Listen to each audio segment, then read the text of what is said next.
Hello everyone and welcome back to the Initiative Order and our Call of Cthulhu game, Carnaby Street Case Files, with our core players, the OG crew as they are.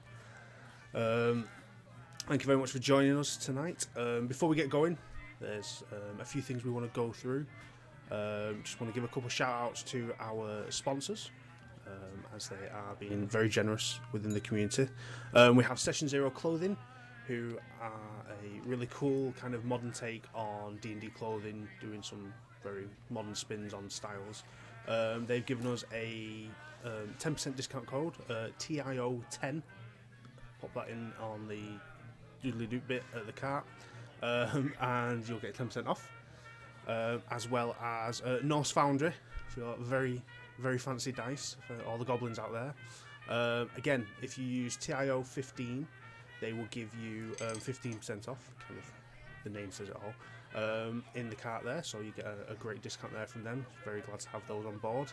And finally, Roaming Player Gear, our friend Ray, who's in the bottom of the screen, has generously given us a 20% discount code on his kind of Dice Tower, Dice Tray, Dice Vault combo kit, and it is Carnaby 20. Sure you spell that right. Pop it in, and yeah, you'll get 20% off your little nice, very, very sleek kit there. Additionally, as was stated yesterday on Adventures Wanted, we are very proud to be ambassadors for Jaspers Game Day, who are doing some amazing charity work in suicide awareness, mental health awareness, and just some all-around good people doing some amazing things, and we're very, very happy to be partnered with them and working alongside them. So check out the information in our Twitch panel. We're going to be posting stuff on Instagram and that, getting involved in some of the community stuff and the charity streams, so keep a look out for that. Again, if anyone's in need, there are numbers there, there are people you can speak to, no one is alone. Okay, so apart from that, I'll give a little recap on the last parts of the story, as we'll call it, and then we'll crack on. So, for those that missed the last episodes, our investigators were treated with the new company, new liaison of August Kirk, who had come from British intelligence, to Rubi's delight, an old flame of hers.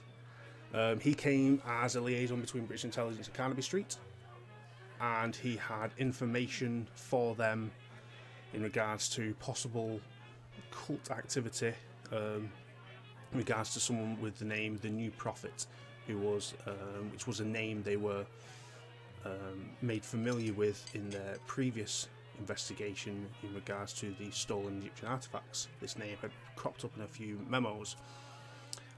So August had information on a contact point for them in regards to possible meeting place of this new prophet and other delinquents within his group. Additionally, he had information on a possible ally, an eccentric gentleman by the name of Thaddeus, who was a old scholar at Oxford University, kicked out for getting a bit too embroiled in the kind of mythos and tried to convert people into studying the mythos and the occult with him, to the dismay of the university. They didn't want that, so they kicked him out, and he continued, went a little bit crazy, but had a great knowledge and insight into this world and the power that can be harnessed from it. So in gaining his allyship and meeting the contact, which was a young boy by the name of Dawson Mills, they managed to find a meeting place. It was an old music hall in Shoreditch, East London, and they went to scope the place out. August and Edward went in first, spotting some occultists, and a creature they'd previously encountered was there stalking the stairways and halls, and unfortunately August, running in the wrong direction away from the sound, ran straight into it and was taken by the creature into the void. And yeah, everyone was a little bit shaken by this, but everyone got themselves prepared, went into the music hall, and all hell broke loose. There was a cult meeting happening around a summoning circle, with what they believed was the new prophet preaching to his crowd of followers, and they had summoned this creature which had dumped August onto the floor.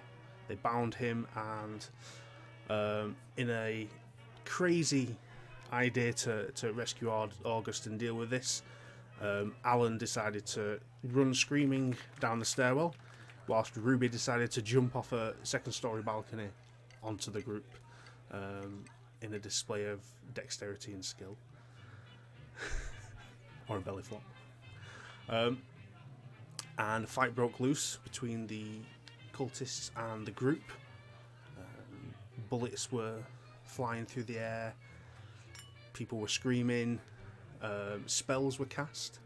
The bonds between this creature and the head occultist, this prophet, were severed. The creature, now stalking this music hall on its own, under its own volition, attempted to attack Thaddeus, but due to a small item he had on him, gifted from Alan, there was a barrier between the two, and he couldn't. The creature couldn't kind of grasp Thaddeus as it wanted, as they saw him as the main threat, being a magic user. Luckily, Thaddeus managed to cast a final spell and kind of banish the creature away, and everyone kind of survived to a degree. Ruby was injured from her acrobatics, but aided by August to her feet and away, she was able to recover. Unfortunately, the new prophet, this person of interest, managed to escape with several cultists. A lot of other cultists had died, but you had managed to capture two unconscious cultists that Ruby had sparked out on the floor during her dive. But the main kind of issue that came following this encounter was Edward was knocked to one side by the creature, which was a dimensional shambler, for those out there wondering.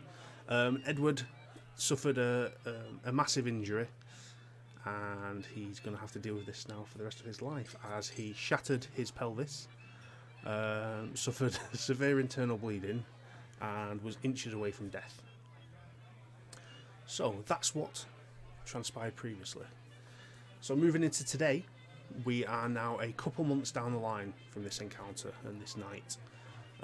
Edward has rested previously in hospital for a couple months, getting himself well again, getting up on his feet again. Unfortunately, he now suffers a permanent limp and has to walk with a cane. Everyone else has been doing their own thing. Alan has been at Moorfield Hospital working. Edith has been there assisting where she can and doing other little odd jobs around the hospital. Ruby has been involving herself more with back in line with British intelligence and gaining information, going on little missions, little bits of espionage within England rather than her previous role and locations where she worked, which I will not divulge today. And Dot, the investigative photojournalist as she is, has been being nosy and kind of sticking her camera in places that most people probably wouldn't want it placed. And yeah, and Eliza, who hasn't been here for a while, has been away overseas in the US on a book tour, meeting other people, doing other things, encountering mythos creatures and items and things, shall we say, over there. So, everyone, it is Saturday morning. You have convened back at the office, following word from Detective Watson, your main liaison at the police station, that they have some information following some lengthy interrogations, as it were, with the two captive cultists. Dot and Edith, you're the first ones to arrive shortly after Alan and Rubi, who has the kind of dossier from Detective Watson with her, and then limping in last is Edward, up on his feet with his cane. Eliza isn't currently back yet from her tour, but she's waiting in the wings. So yes, you all arrive back at your refurbished office. As previously mentioned, it has been upgraded now, so you now have more than the little cramped two-room office. You now have the building next door is now knocked through and is part of Carnaby Street, so you now have some renovations going on, so you can have your own little archive and storage. There is space for a lab, yet you haven't acquired any equipment for it yet. But you do have space for a lab. You have your own car now, and a little kind of garage in the back alley and some space there. But yes, you have a nice little headquarters rather than an office. But yeah, so you all have now convened, and yeah, so what are you guys doing? It's Saturday morning. You have some information to go through. Throw it over to you.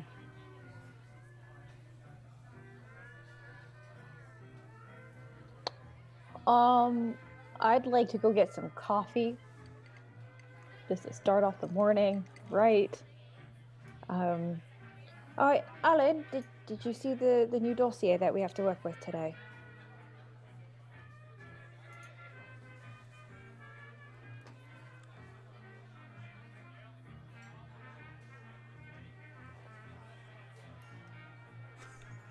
You okay, Alan?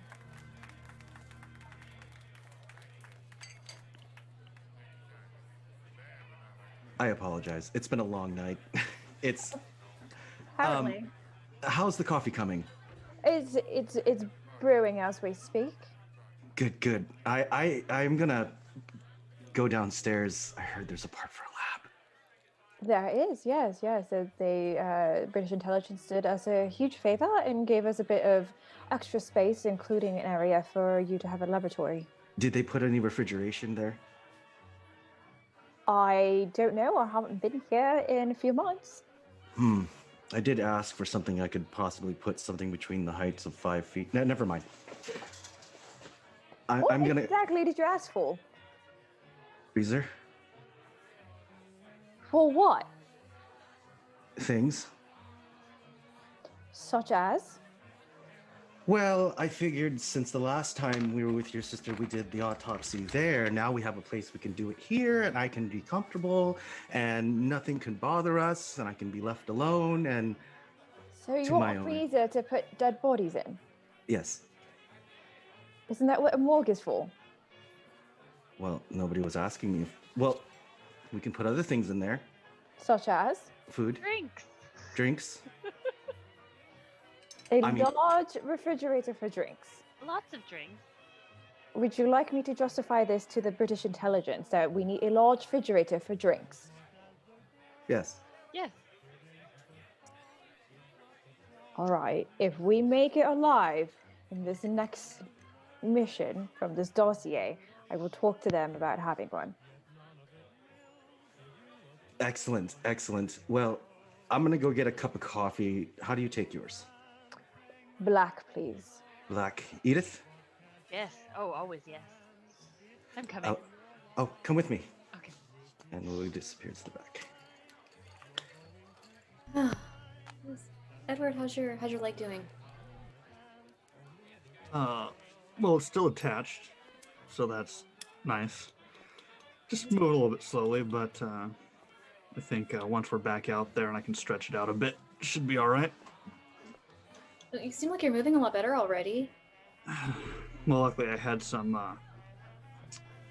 of the better doctors at the hospital. Alan thought of that, thankfully, and Edith was a pretty good nurse. I'm sure she was. And Edward will kind of... is there a copy of today's paper available? Yeah. Edward will take that and kind of go over to our sofa, just kind of lay down on it, stretch his leg out, and start flipping through the paper. Yeah, you kind of read through the paper. It's only a general tabloid. It gets dumped on your door every morning. Looking through, you don't kind of see anything of interest. It's just general garbage news. But you do kind of turn one page, and there is a small separate sheet of paper inside. Just kind of folded on itself. Go ahead and slide that out and open it up. Yeah, you open it, and it reads, can you tell Ruby I say hey, Dawson? Oh, God, this guy. All right.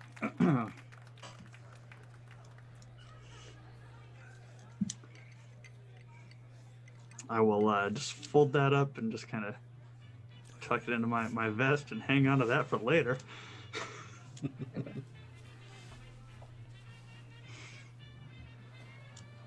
What about you, Dot? You been up to anything interesting these past couple months? I mean, I've been laid up in a hospital, haven't heard much of anything. Oh, I've been in and out of the office. I hope you don't mind. I kind of reorganized a little bit with the extra space. Like I took my stuff and we don't have to share a desk anymore, which is, don't get me wrong, you're nice and all, but you might need more space. I've been trying to find a new story. I was kind of going in that direction about, the, I probably shouldn't be criticizing law enforcement too much considering we're working with them now, so I kind of put that one on the back burner. I heard some really interesting news about some conflicts that are happening between the local leatherworking shops. They're not really happy with me right now, though, so I'm just gonna... I'm glad the dossier came in. Really, so let's put it that way. Fair enough.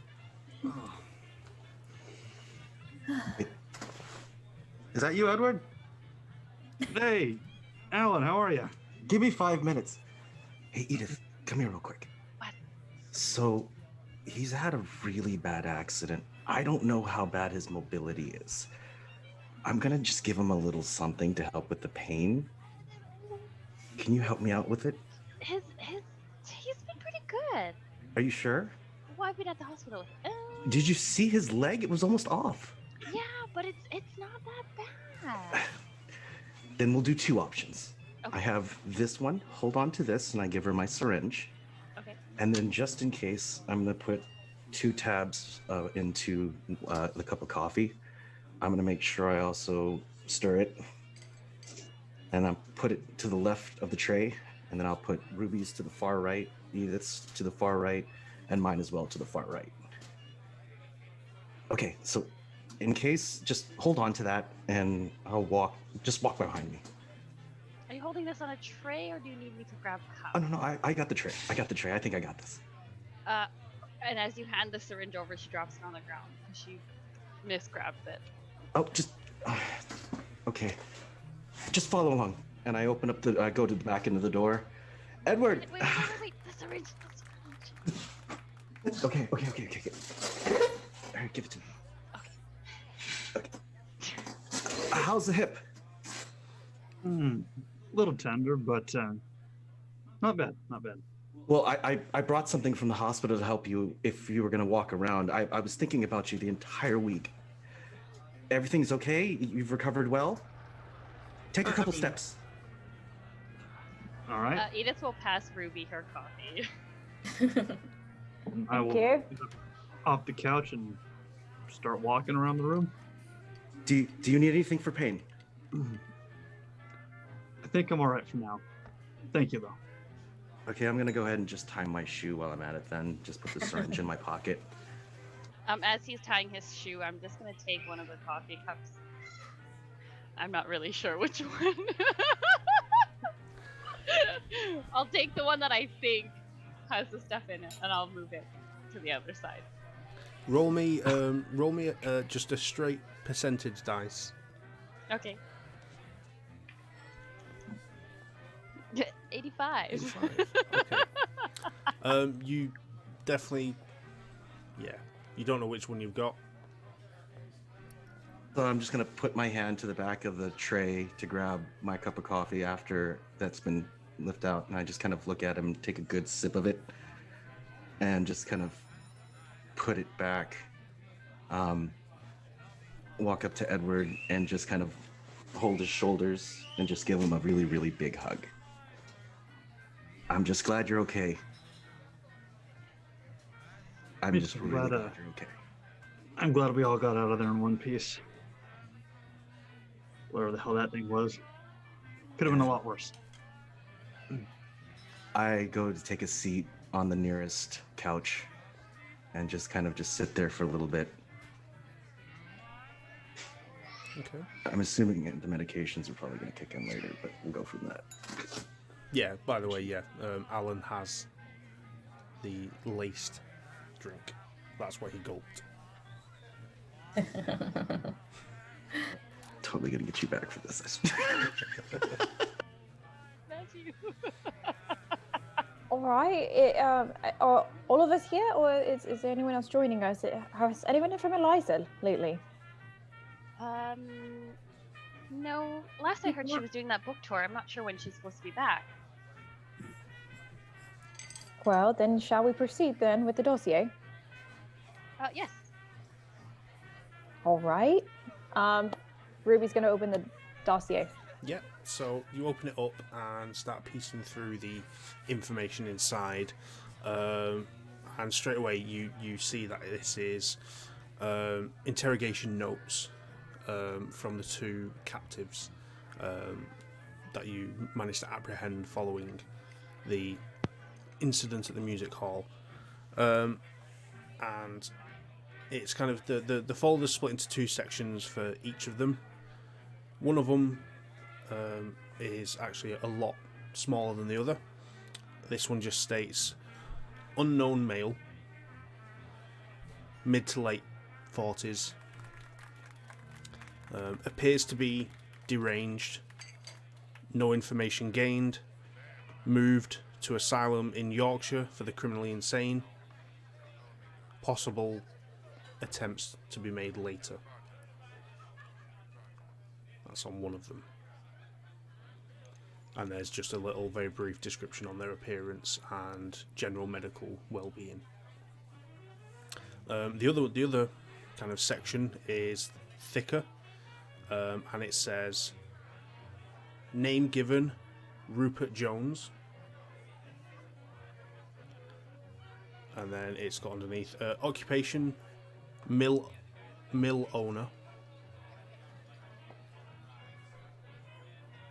and then you have some a brief description of him, which is a description of Rupert Jones, a man who you have all encountered previously and have had a run-in with in a cellar.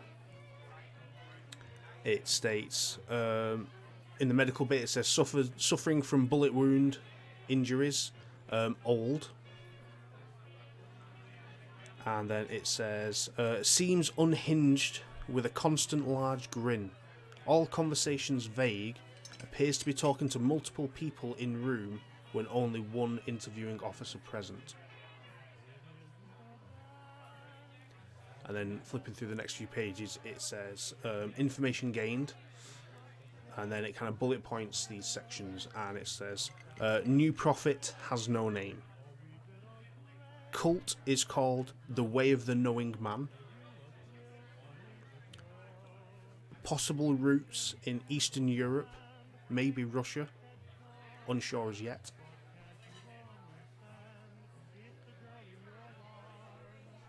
Plans unknown. Talk of bringing forth a new world order. Cleansing the bloodlines. Freeing the true prophet. Unleashing the dark ones to rule. And these are all in I say the word, like quotes, as if he said. These are lines he said to them, but not given fully as an explanation or a piece of information. These are just kind of phrases and sentences they've kind of gained during his multiple conversations. And it also tells you that he has been moved to a private facility outside of London for more observations and interrogations, and further information will be provided later.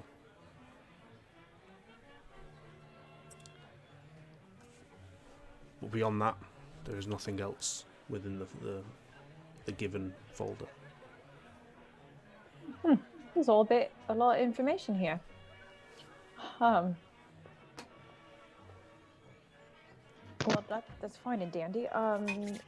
I guess that's about it for these two folk. You guys have any questions?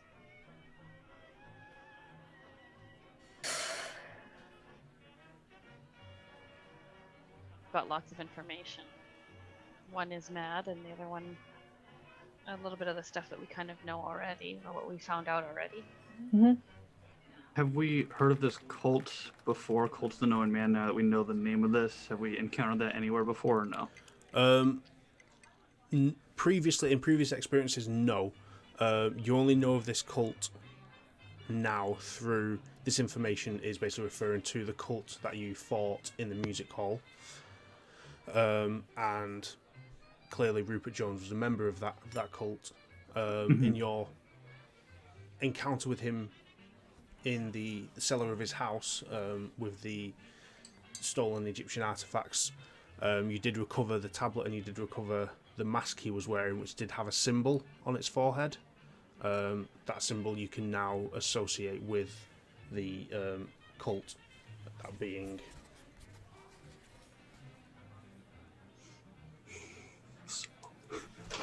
that symbol. But beyond that, you don't. It's not a name or a title you've heard anywhere previously or seen written anywhere.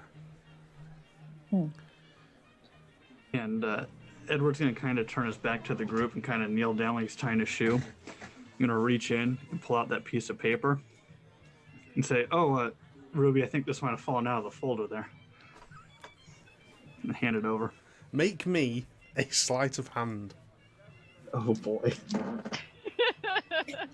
Can I counter with some sort of perception of the situation? Roll a spot hidden if you want to. Thank you. Yeah, you're good. I rolled a 94. That's fine. So my sleight of hand is 10, and I rolled an 81.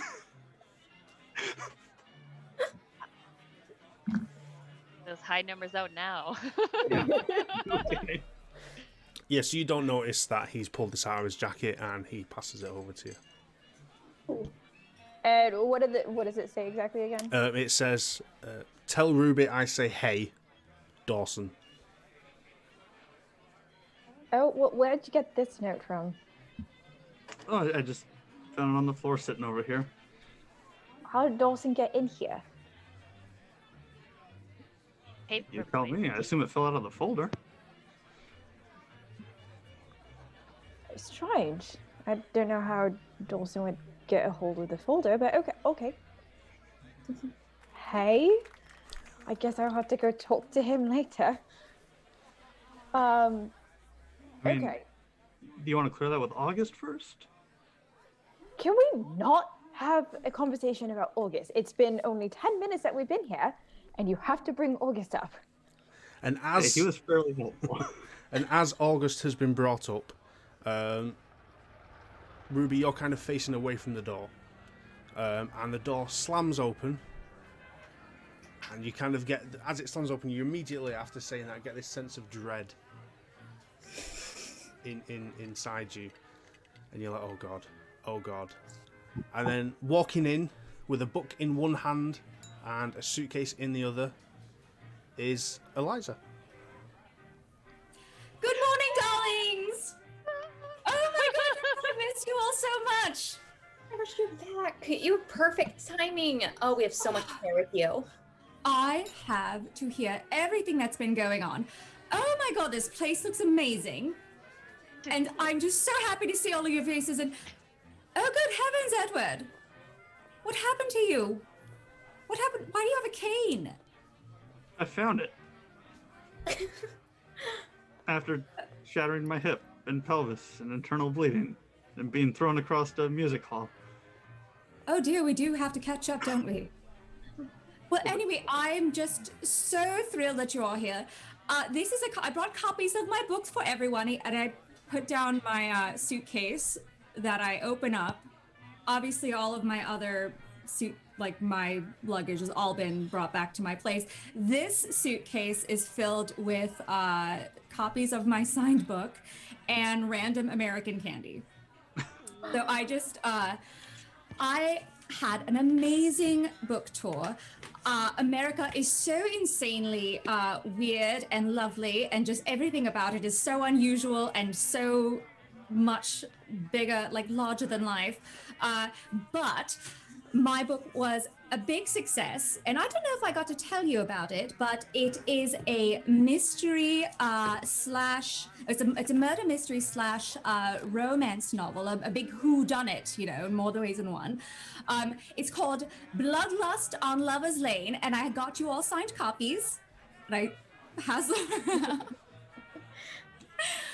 And I just start like randomly throwing candy at people, just out of my suitcase. It's raining candy. You said love story slash mystery. Is that what you said? Yes, I wanted to do a romance novel, but you know, have it a little, you know, exciting and have, you know, murder mystery thriller, but you know, sexy and exciting and fun. Ooh, sounds like our big last hit. sounds like our last case. Well, I do, you know, this, I like to have this as a, you know, part of my work as, you know, inspiration for my novels. There you are. Get the coffee. I'm gonna go get wine. I'll be right back. Oh, you know what? It is early in the morning, so yes, I will also. I third that, please. And I'm shoving candy in my mouth uncontrollably at this point. Anybody else want wine? Dot? Yes, please.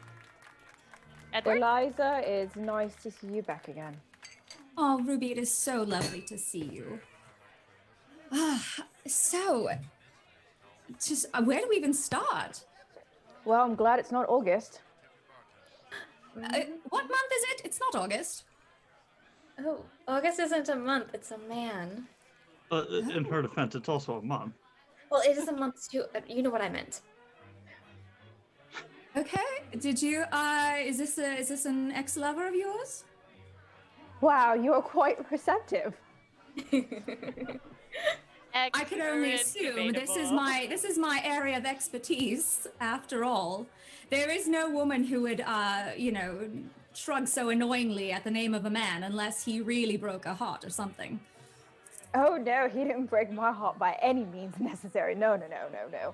It is a former lover who happened to pop back up in my life because we have to work together yet again.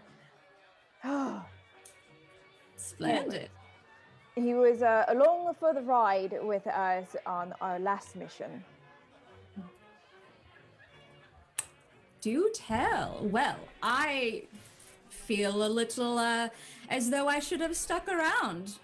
Perhaps would have been you know, another book in the making. No need to write a book about any of this. This was nothing of noteworthy, I assure you. We had an ex-professor who could cast spells. How is that not noteworthy?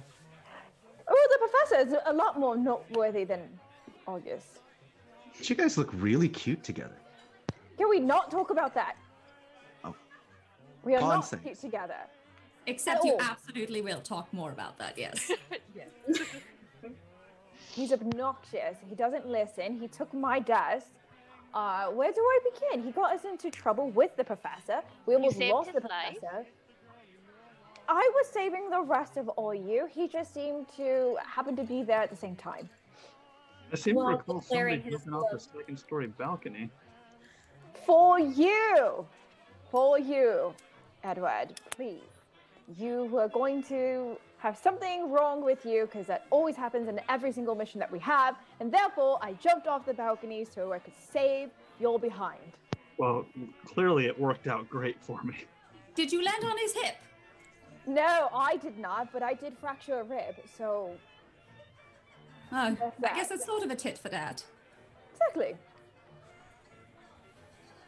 And then Edith will return with all of her wine and like hand them out. I literally yanked the wine. Yes, absolutely. Did you know? So tell me more about this this professor. Professor Thaddeus, correct? he was a bizarre man, but really intriguing. Oh my goodness, the hair everywhere. I know you mentioned his place was somewhat cluttered. I didn't get to see it, but the man was able to repel. Do you remember the creature that we saw that would just appear and then disappear, almost into like a void? Oh yes, the one that was in the house. Yes, it unfortunately was involved in this last case, but he was able to like repel it and banish it. Oh. He also As happened to a- have that a- he- A I was case gonna closed mention- kind of situation, or is this something we should possibly worry about?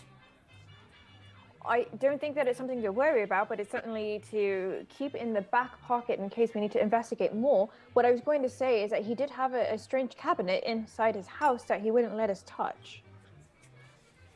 And Was it so filled- I'm assuming that one of you touched it. I look over at Edith. Which one was it? Well, it wasn't Edith or I, it was actually August. Oh. So he fits right in, does he? No, not at all. He got us in trouble. Remember, the professor almost didn't want to come over with us. What is it about these professors that seem to gather artifacts of doom and destruction? I had the same thing happen. I had to stop part of my book tour to go help a friend of mine, another professor of linguistics, Dr. Wentworth Avery, who, unbeknownst to him, had, gotten some. It was his rival, was it? His rival was the professor who'd gotten some sort of artifact that also unleashed havoc on the town he was in. And come to think of it, it's kind of a convenient that he was his rival, but retrospectively, I should have questioned that a little bit. But anyway, so yeah, America seems to have its all. I don't know if it's anything connected, but seems to have its share of these goings on. That and hot dogs. Have you had a hot dog? It's like a sausage, but terrible. Hot dogs would be so good right now. Let's say No, hot dog is the most never. amazing thing ever. It's been a long time since I've had a hot dog, actually. Oh, we've What? been over here for quite some time. What Okay. is a hot dog?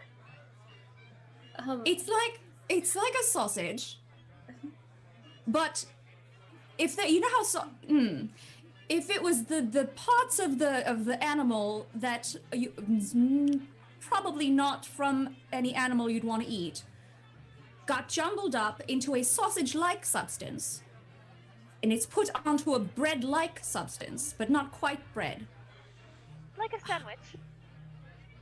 Yeah, it's just not very good. Why would anyone want to eat that or put that in their mouth? I don't It's know. cheap.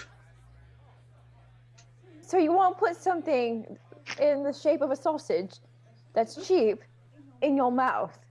Well, I've had worse things than mine. Oh, Edward's put worse things in his mouth all the time. it was college and I had to save money. No Or one's mine is judging both. you. You should see where he's I just Oh. personally didn't. I'm judging. I am seriously judging. I know it sounds terrible, but I'll admit it's somewhat of a guilty pleasure. If you put ketchup or mustard on it, maybe, oh man, that takes me back to good memories, actually. But maybe I'm alone in this, apparently. I would love to have a hot dog right now. Edith is gonna go over to the desk and grab the coffee cup and bring it over to Alan. Is anybody else counting 5, 6, 7 fingers on their hands? Which coffee cup did you drink out of? The one with the chip in it. Damn it. I slowly take away the piece of candy that's in his other hand. Are you all right? Oh yeah, he's fine. I can't feel my nose. That's your hand. Holy shit. Well then, I'm just going to sit here for a little bit. I don't know whether this will hurt you or help you, but I hand him my wine. Oh, it'll definitely help him. Give him. I'm sure. And I take a good swig of it, and I just sit there, and I'm just.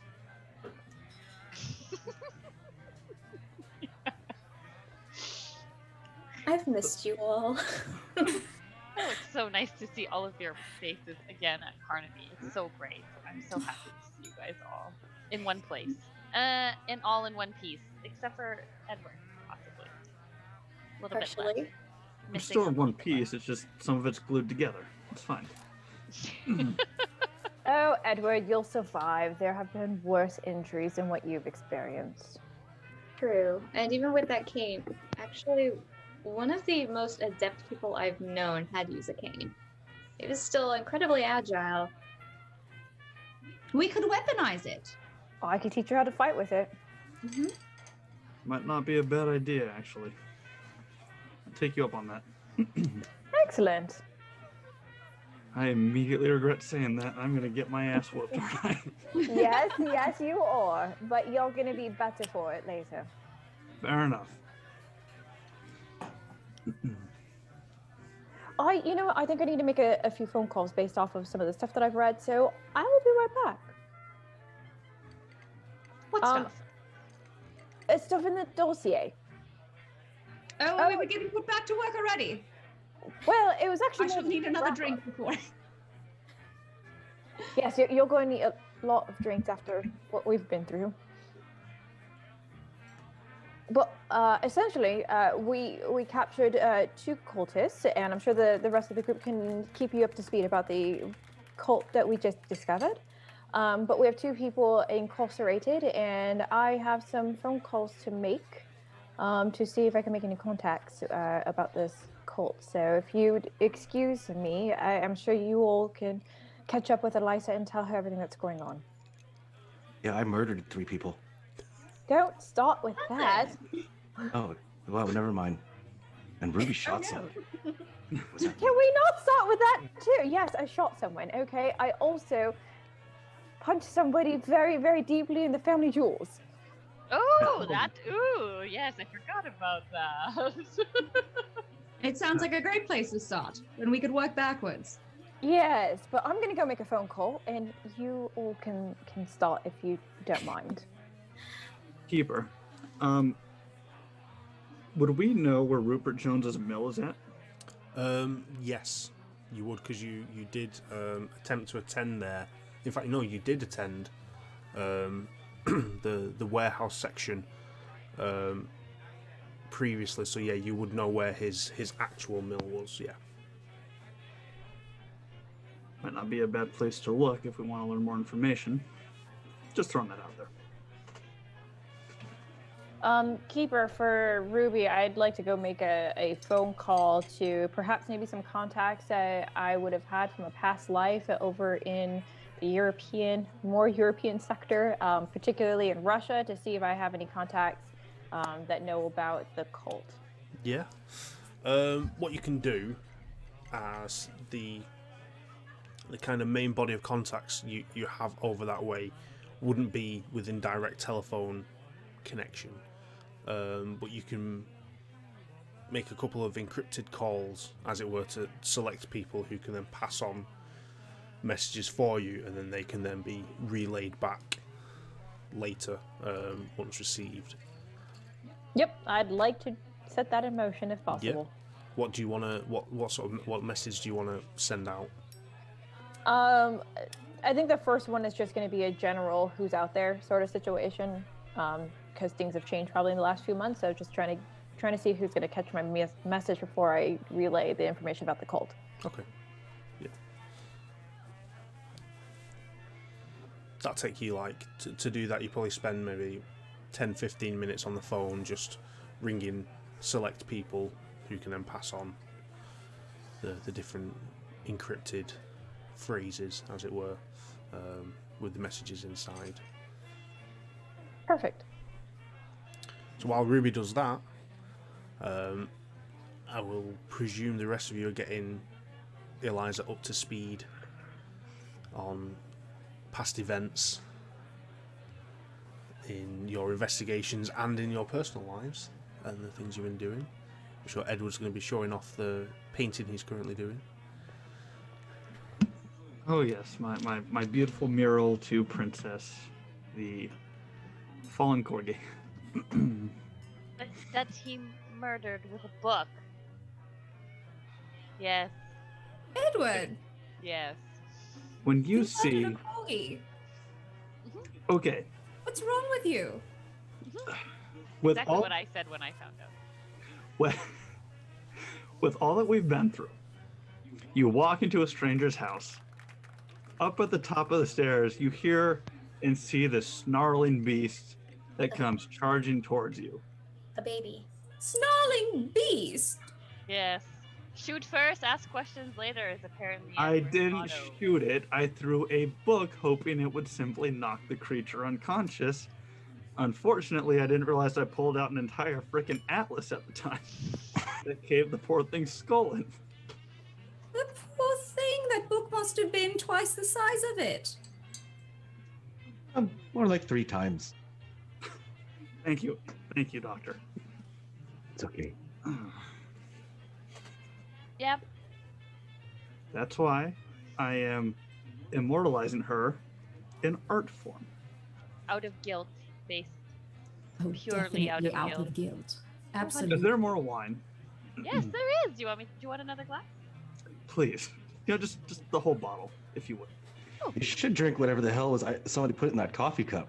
That was really good. Oh no, you should probably stay off of whatever it was you were drinking. Oh, I was drinking that? Never mind. Did you know what my friend Dr. Avery, who studies linguistics and what he calls slang, colloquialisms, do you know what they call whiskey where he's from? As a slang term, he calls it panther piss. Can you believe it? Why would I nearly anybody want spit my to drink. Panther They're piss? pissed. It's true though. Panther piss. Next time we're out, I'm gonna ask, and I'm trying to order panther piss and see what happens. Probably bad things. Oh no, but that was in America. I think if you ordered panther piss anywhere here, people would take your drink away for sure. It's fair. America is weird. I kind of miss it every now and again, don't you, Edward? I mean, never had to deal with much of this over there, so yeah. Although clearly something's going down over there too. I guess nowhere's really safe right now. No, I don't know that it is connected to this new prophet you spoke of. Who is the old prophet? I guess it's the...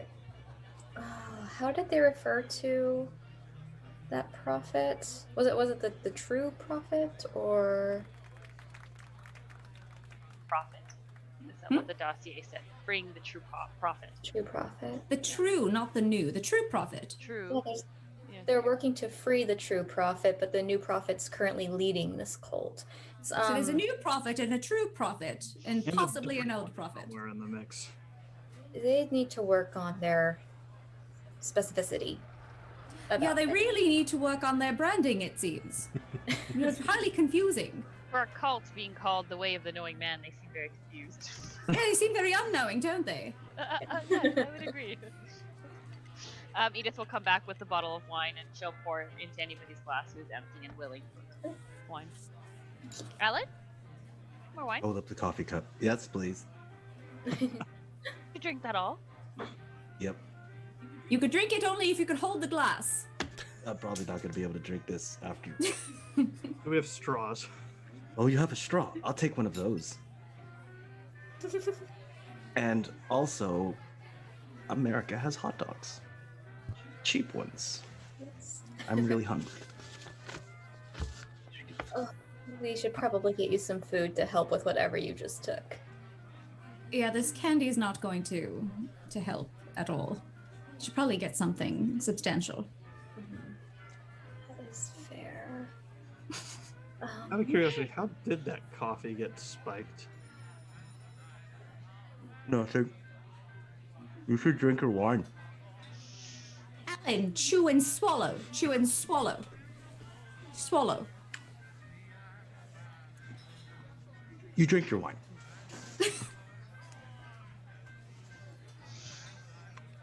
You're chewing candy. No, I was just chewing the wrapper. Doctor. I take the wrapper from him. Hey, Go ahead. go ahead. No, I'm just a bit concerned at this point. Well, I can tell you one thing, that we saw a lot of things down there, and the question I have is I finally had some answers to this, and I pull out my little tablet. It does provide some kind of safety. The only thing I would say is if we are going to pursue this, we may want to find a way to protect ourselves beyond just weapons. Well, where do we all get one of those? I will sell it to you for $2. Sold. Didn't Thaddeus say something about needing it to be recharged for it to keep us safe? That's also $5. How do you? What is $5? Oh no, I was just not going to say. Wait, sorry, I was not going to tell her that. $2? Jeez. Yes. Now, what do you doesn't- mean recharge? How does one recharge this? Magically, I think the Professor Thaddeus, he said something about it would bring us protection, but it would need to be recharged. Huh. Okay. Well, I have $2 in my purse that I have for my travels, and so here you are. That's perfect. We can finally gamble with those Americans at the docks. What in the world is going on over here?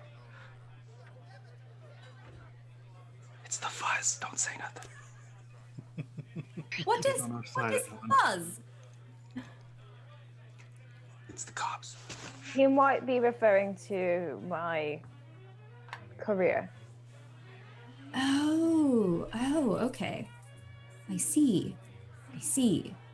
Alan, you know very well that I could throw you against this wall right now and get information from you. Yes, you could, and I would probably give it to you willingly. I could also very well just pin you down to the floor and tickle you until you give me all the information. Well, you could do that, but I have a very small bladder, and it would be very embarrassing for all of us. As soon as anything, for you. as soon as anything that was particularly phrasing worthy was said, Dot is spitting her drink up.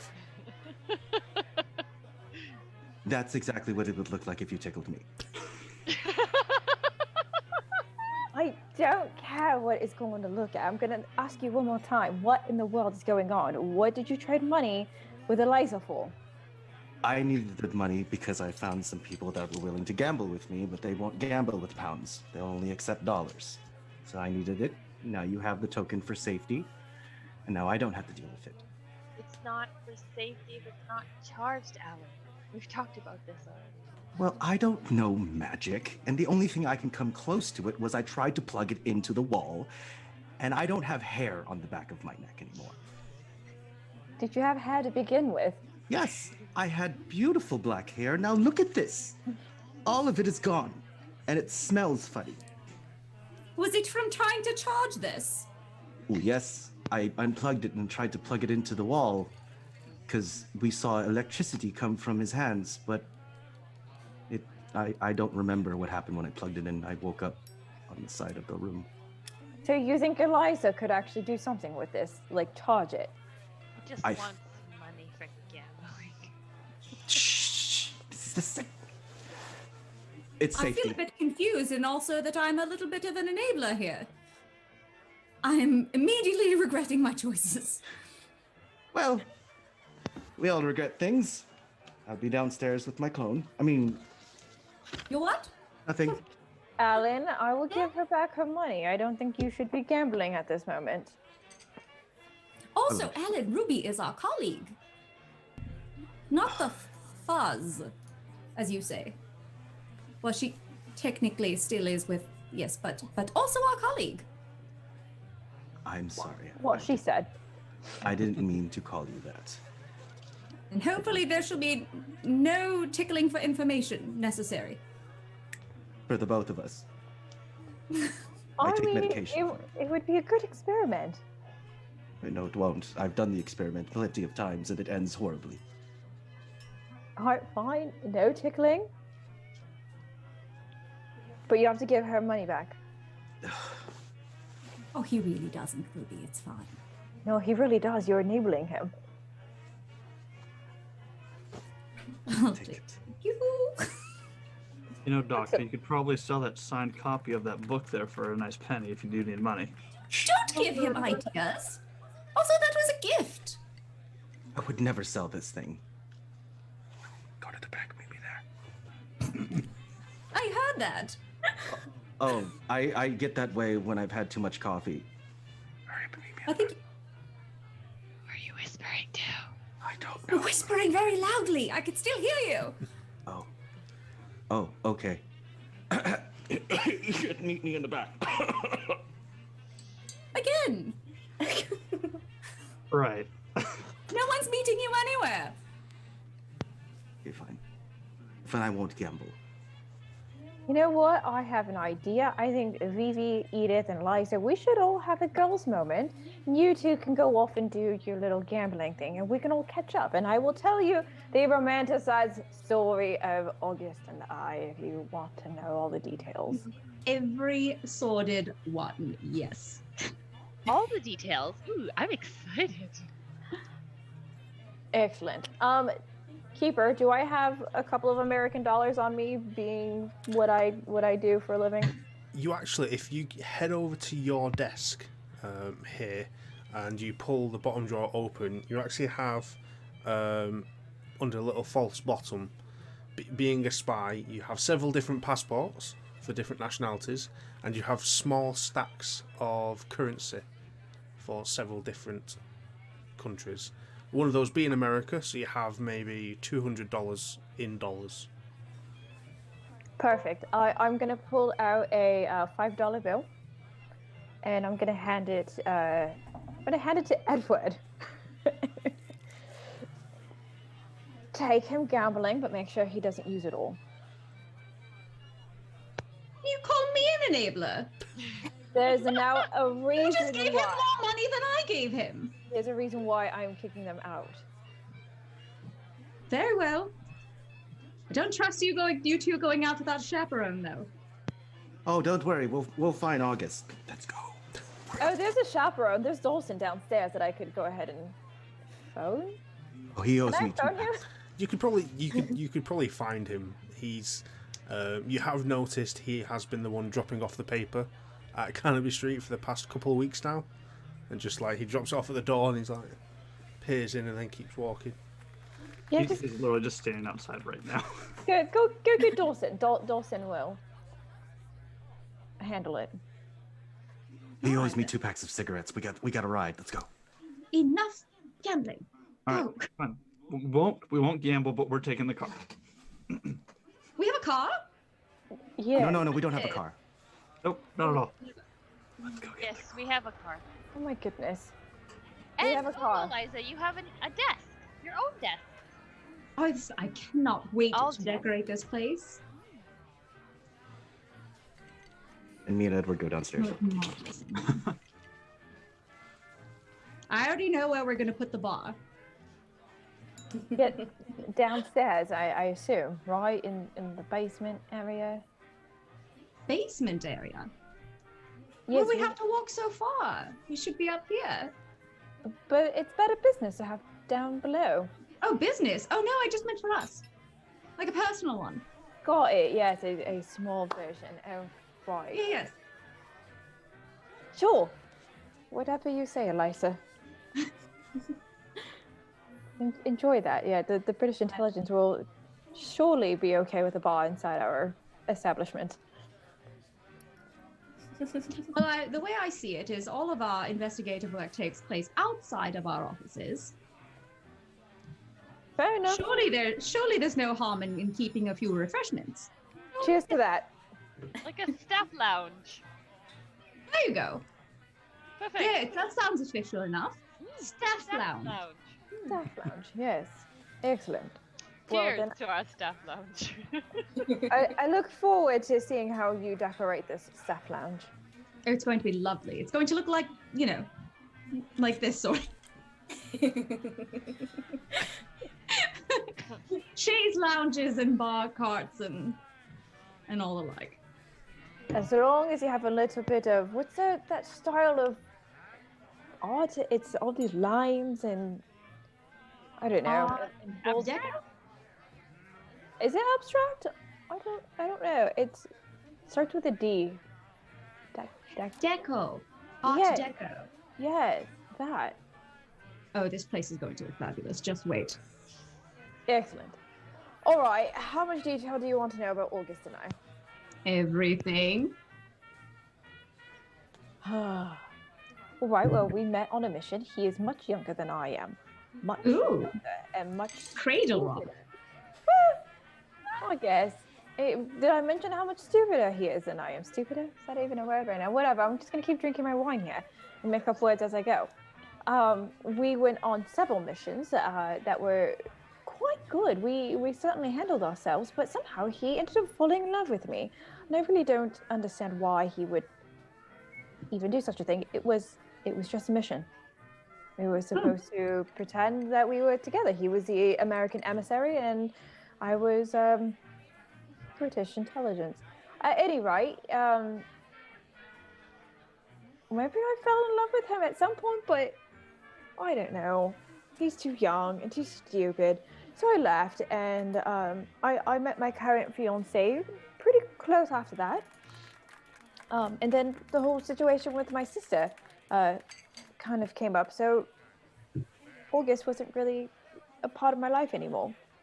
That's funny, seeing as how I've heard much more about August in these past few minutes than I've ever heard about your current fiance.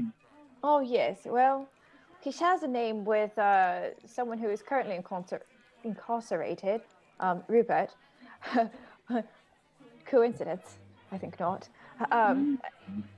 Anyway, yeah, the only reason why you know more about August is because he showed back up here. Apparently, he had another mission to work with us. I'm pretty sure that he was the one who figured it all out so that he can come work here with me. That was the reason, was it? Why wouldn't there be any other reason? Oh. You think I arranged it? Mm-hmm. I would never do such a thing. Oh, wouldn't you? How convenient that, you know, somebody you've had a past affair with suddenly pops back into your life. Perhaps someone's getting cold feet. Edith will look very uncomfortable and like look over at Dot to see if she's feeling just as uncomfortable as she is. Well, you were talking about how much smarter you are than him, Ruby. It seems like a pretty smart move.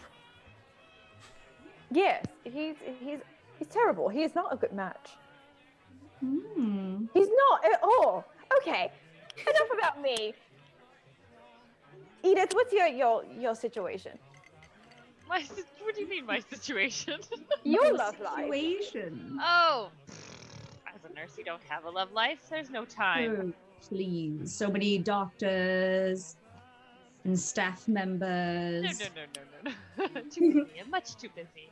All right. I've been tending to all Edward that for a work while. stress that needs to be released somehow. Please. I understand, but I have noticed that there's a little bit of a tiny bit of flirting going on between Dot and Edward. No, not at all. No, Edward. No. Oh, I clearly must have missed something while I was gone because I have never caught that. I'm just saying. You, Eliza. Edward is he's Edward.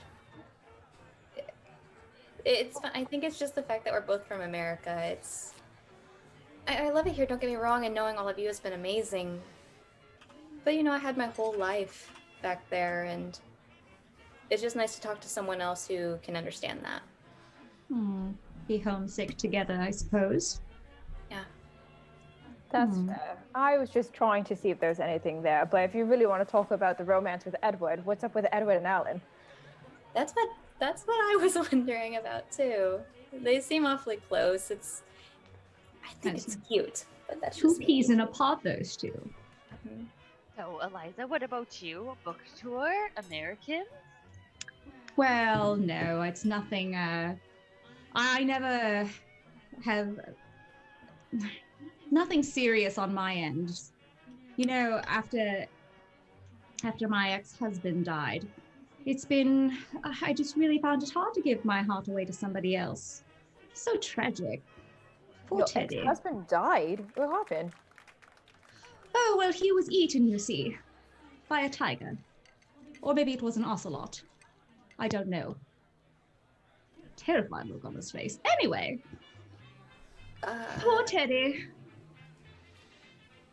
I really never got over him. Just checking, your murder mystery romantic novel does not involve you and your ex-husband, am I correct? Oh, no. No, I love Teddy. Teddy was my life and joy. No.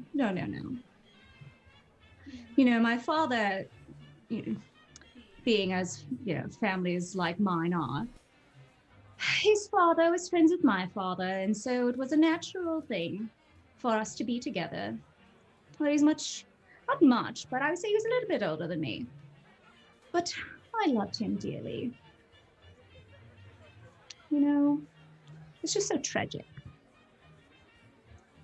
Now, I'm sorry if this is very lacking in tact, but how exactly did he get eaten by this tiger or ocelot? Now, how should I know? I wasn't there. I But was you- away, you see. But you said that you saw his expression on his face. No, I didn't. I think. No. Actually, you did. Oh, well, see, that's what somebody had told me. Oh. No, if I had seen Teddy's face like that, I surely would have been very, very upset. It's nothing for a woman to see. Like you all right now. Upset. Oh, yes, very. Those, well, it wasn't, some time has gone by, a few years. So I was in mourning for a while. And, it's, one has to be brave and move on. Right, just out of officiality, if it were the case that you were the one who did this to your ex-husband, I would have to report you. I'm not on trial here. Checking. I wasn't even there. Certainly not on trial, just checking. You didn't do this, correct?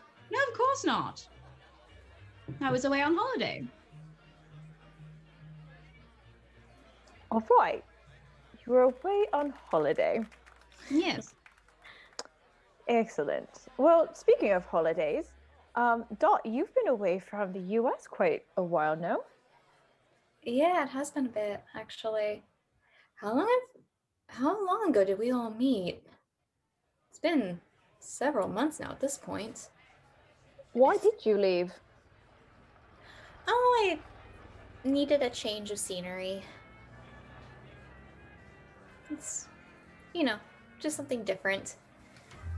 I miss Chicago every now and again. It was really fun there. The nightlife was incredible. It was fun, But so no ex-husbands, no ex-lovers that you left? I mean, I've had people in my life. There's someone there, but that was a long time ago, and it didn't end very well. So. I mean, I'm gonna be real honest You with ran you. away. You came here to run away. Is that it? Just don't. I haven't shared this with anyone, but yeah, I did. Why did you run, Dot? I made some people very upset, and I'm not good at facing facing my problems, I guess. So I just ran from it. I understand that. Yeah. You're quite good with the shotgun, though. Oh, thank you. It's been Sometimes a good change of scenery. Yeah, exactly. Well, I tell you one thing, it's completely different over here than it is in America. I'm sure you're noticing that too, Eliza, with your tour and all. Yes. The worst part of it is that you have to really, really go out of your way to find some alcohol. Oh, Really annoying. there's a lot of problems with that over there right now. Honestly, that's why I could never move there. Prohibition. Please. Suddenly everybody's the moral police. Oh, right. It's not everything's so black and white, and no one understands the shades of gray that come into play with things, but Very poetically said. thank you. Shades of grey. I always thought everything was very black and white, though. Well, your relationship with August isn't so black and white as you put it. No, it is. I don't like him. I didn't marry him, and I walked away. What's So, it? Paternouse, maybe you like being chased. But I'm happily engaged. Are you though? Yes, the last time I checked. What is your fiance's name? I don't even know his name. Rupert. I just said it. Rupert. Oh, that's right, Rupert. The same as one of the felons that we are. Yeah, that is quite awkward and coincidental. Not the same person, though. I've checked. Right, well, there's more than one Rupert alive, I'm sure. Yes. But no, I want nothing to do with August. He almost cost us the mission a few months ago. It cost us the mission a few years ago. He's not that good. Did you all survive? Yes. Barely. Well, that's all that matters. I guess. I don't know, he was giving me a hard time going to the safe house. And so I had to knock him out too. It was amazing. Thank you. Appreciate that. So Dot, it seems your background checks out. Edith, you seem to also be very even keel.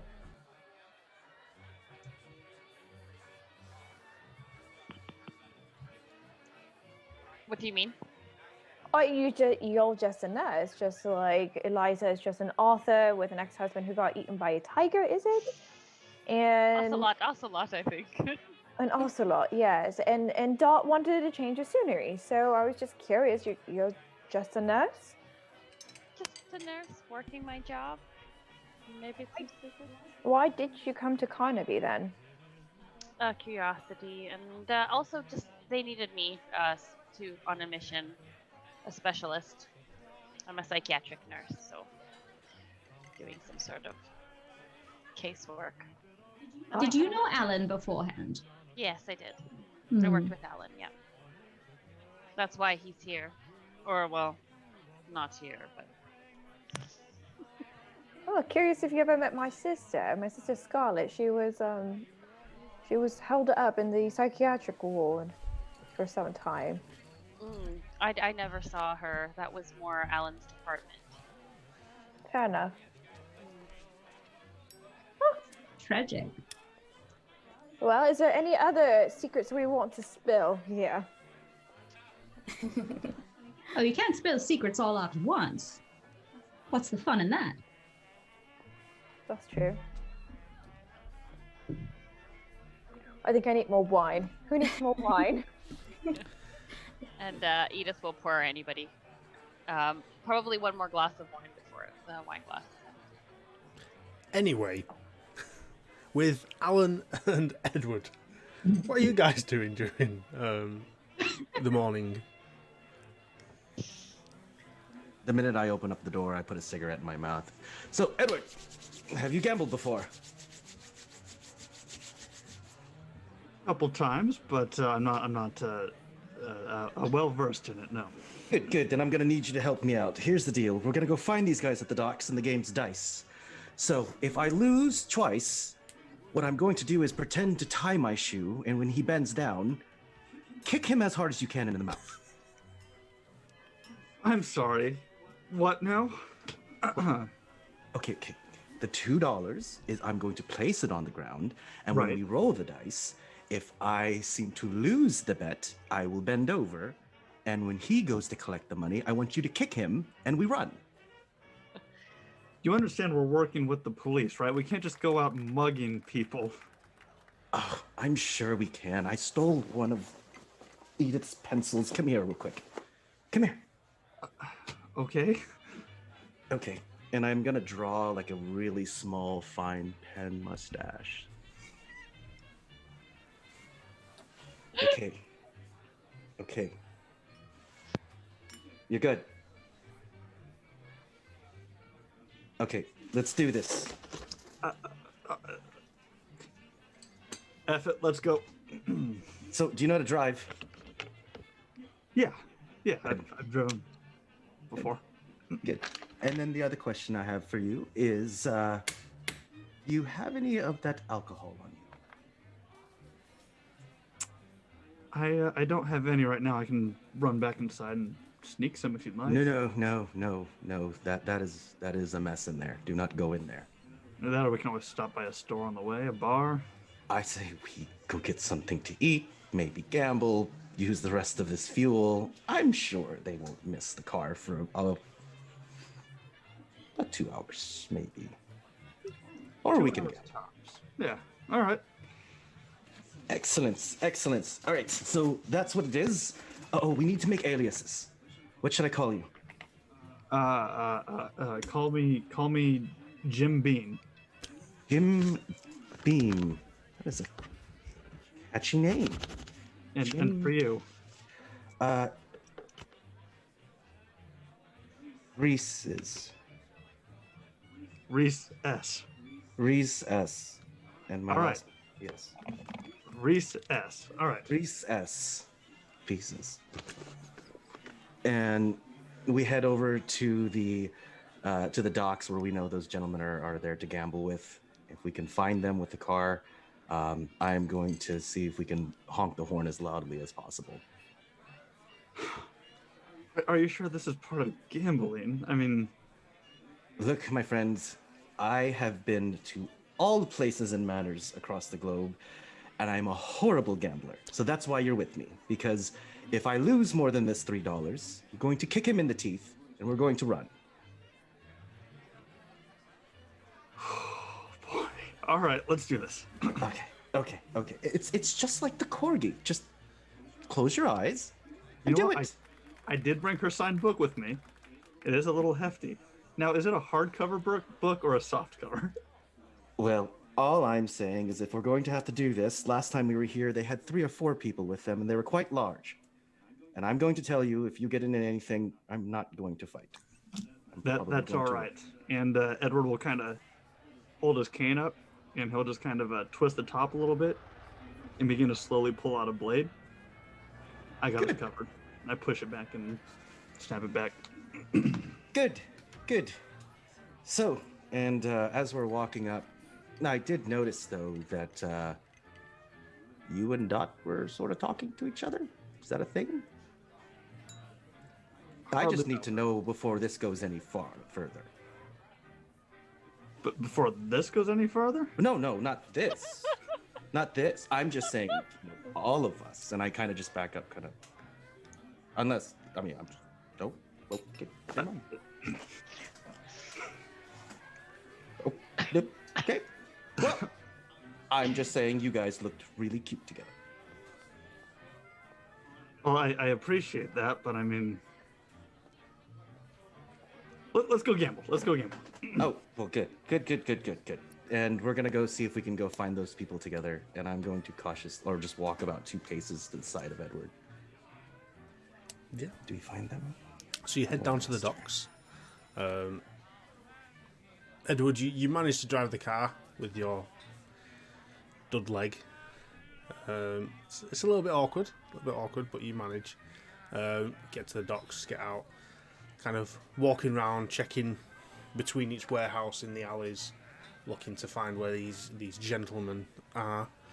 And after a couple, maybe 3 or 4 of these warehouse alleys, you kind of poke your head around one, and you see a group of 4 people at the back of the alley. 2 kneeling down, appear to be doing something on the floor, with 2 other gentlemen, quite stocky, broad, like dock hands, stood over watching. Say, do you think August actually has a chance with Ruby? Absolutely. I mean, August was so professional while he was with us, and that's. I mean, so look at right his up Ruby's jaw. alley. Like, was he like sculpted? I mean, I don't even know how to get that, and I've seen plenty of people. That is a powerful jaw. I mean, I may or may not have seen him changing shirts, and he may or may not have had like a 12-pack going on. He's had 12 of them. You know, I used a marker once, and it was embarrassing. But I'm just saying, maybe August and them would look really well. I don't see why she has to be so uptight about him all the time. Well, you know? I think what it is they secretly love each other. And the thing about it is sometimes those tensions kind of boil over and they manifest into other ways. Like dances and walks gambling. But never mind. So, we got our rules together. You're going to kick him in the eyes if I lose, right? Well, before we get too far into this, you do realize I'm walking with a cane now, right?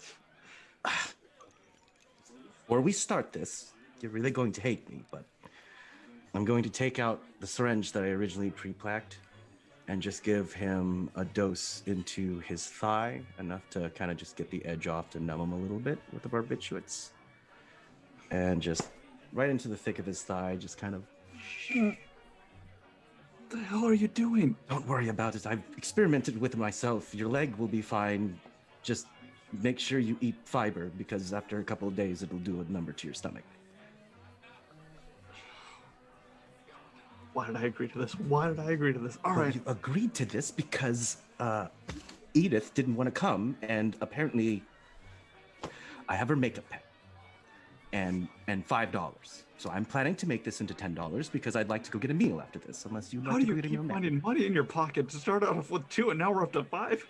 Well, they gave me $5 and I have a scalpel. Now, I'm not going to mug these people. I think I'm way beyond that. But if it is in a situation where you kick the person and you're held down and I'm running, I'm sorry. I'll figure it out. Are you ready to do this? Why not? Let's get adventurous today. And I walk over and I just, gentlemen, just like I said earlier, I would bring the money, and I have $2, and my friend Edward here has about a liter of rum in the car. Now, we would like to gamble for this chance of you potentially winning the rum. So all of your goods, 1 dice roll, are $2, and the rum versus what you have. Takers. Make me a...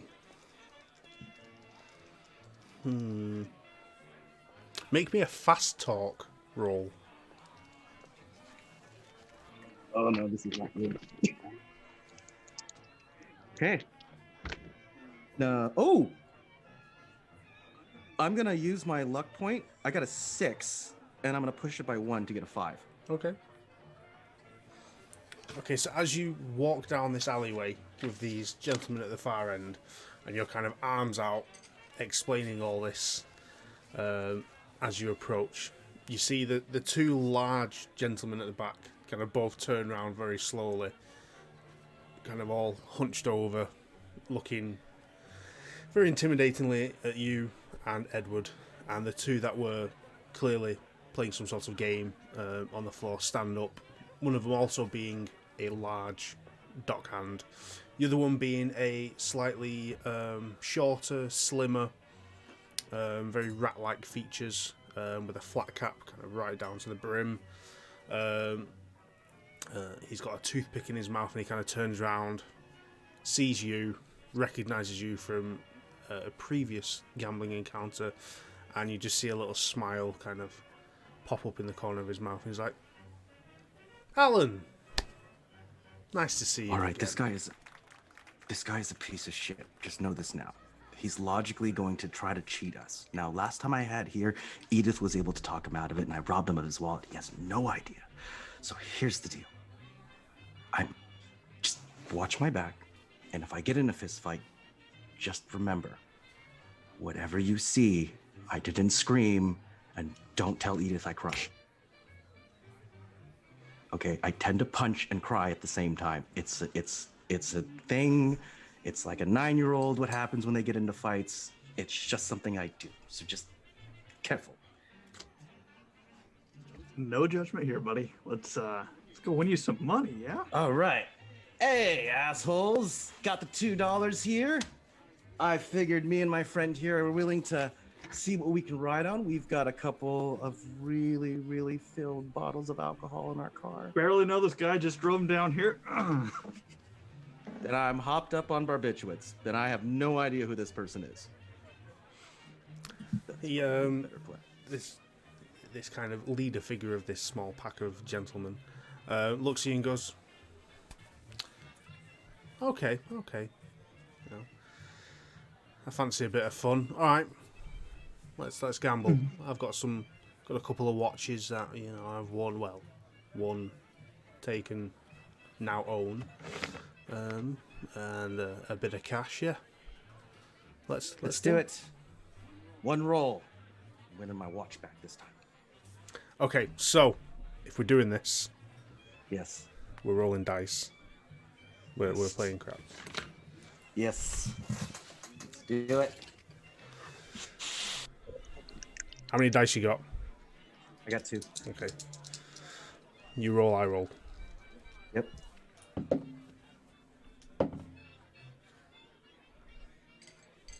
Seven.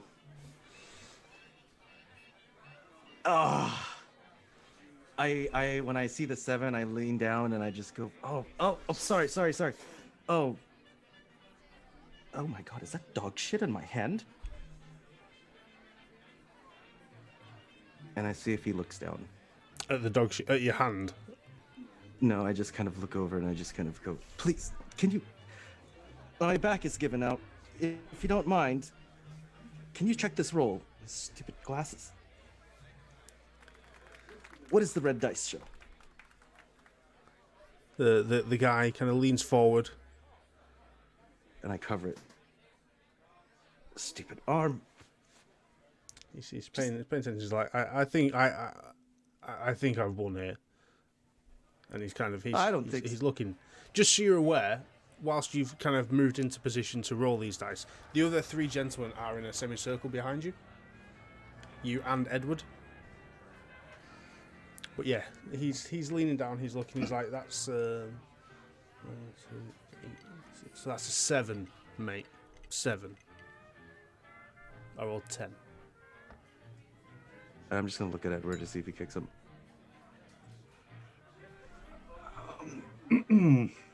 Well, Alan, looks like you lost there, buddy. That's a shame. Oh, you piece of shit! And I just kind of get up and I look over to him and I go, well, fair deal is a fair deal. Well, hang on here. Why don't we go double or nothing? Give old Jim Beam a chance here, and I'll pull out the 5. Let's do it. Double or nothing. I got more alcohol in the back trunk. You see him kind of. redress himself a little bit. It's like, okay. Alright, we'll do this. Just 1 minute before he rolls. 1 minute. And I grab Edward by the collar. There's no alcohol.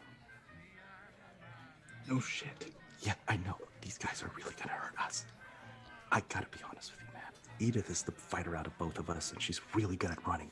I don't know how to... I'm up over my head right now. I'm way over my head. It's all right. Look. Here's the thing. Worst case scenario, we give them the car as payment. We go back, we get the group. We tell them we ran into some cultists on the way, and the cultists stole the car. Deal. Okay? Deal. All right. All right. Go ahead. 2d6. 2d6.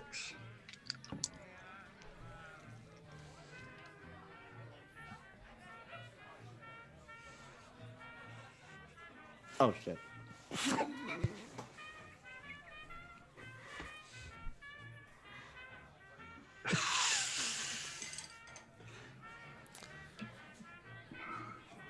The gentleman watching the dice very carefully looks up, kind of leans up, brings his head up to look at you in the eyes, Edward, and goes, I believe everything is mine.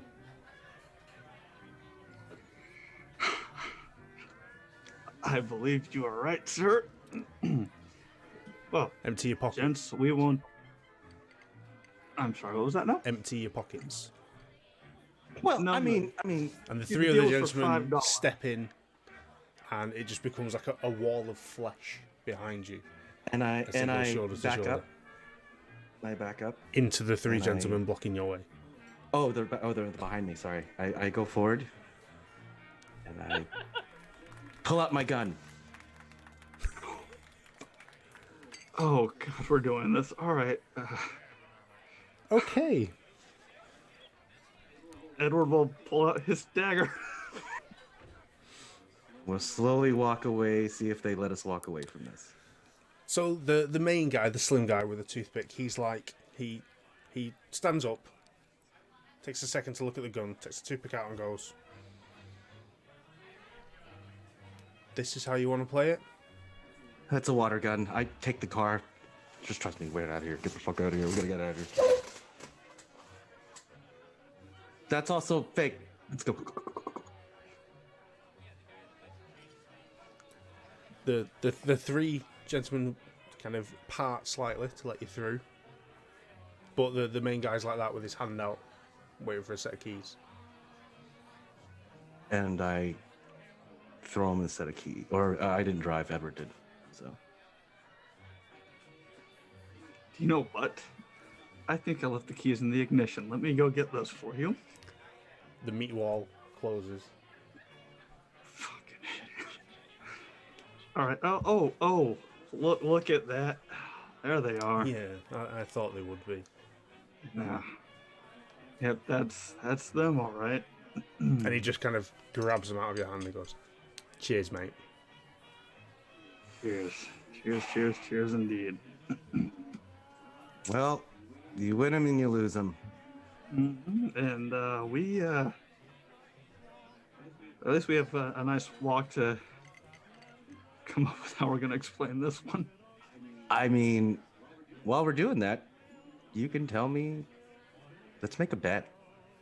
$10 says August ends up with Ruby. $10 US. It's all I have left in the bank account. All right, deal. Okay. Deal. And we shall never talk of this ever again. Never happened. Never As a matter of fact, we didn't even bring the car down here. We walked. I don't know what you're talking about. We walked, and I'm going to shoot the tire as we walk away. I was gonna say I want to slash him. You can certainly do that. You did park a little bit away from the docks, so they wouldn't have noticed. Yes, we are doing that as we run away Okay. That happened. and back to Carnaby. Okay, so, ladies, while you're sat drinking and conversing and working your way through the wine selection here at Carnaby, which wasn't vast and is heavily depleted now.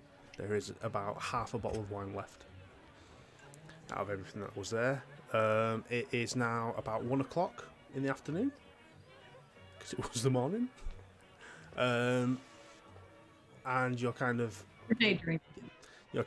finishing the last dregs of your drinks, and Alan and Edward enter, looking a little bit sweaty, a little bit out of breath. Hey, where's the car? We were gonna get something to eat. You guys. Why are you panting? We had curry down there, but we wanted to bring you guys some. We needed the car, though. We couldn't find it. How could you not find the car? The keys are in the office. No. Edward and I walked. On your leg? Did you let Dawson take it? Why would I let Dawson take it? Dawson looks like he's 13 years old. Well, you and him are a thing, so you know. And I was terribly wrong. You know, Dawson really is so much better than August. Mm-hmm. Yeah, that's true. I Who? Okay, it's a little boy who looks like he's 13, but he's actually 40 something.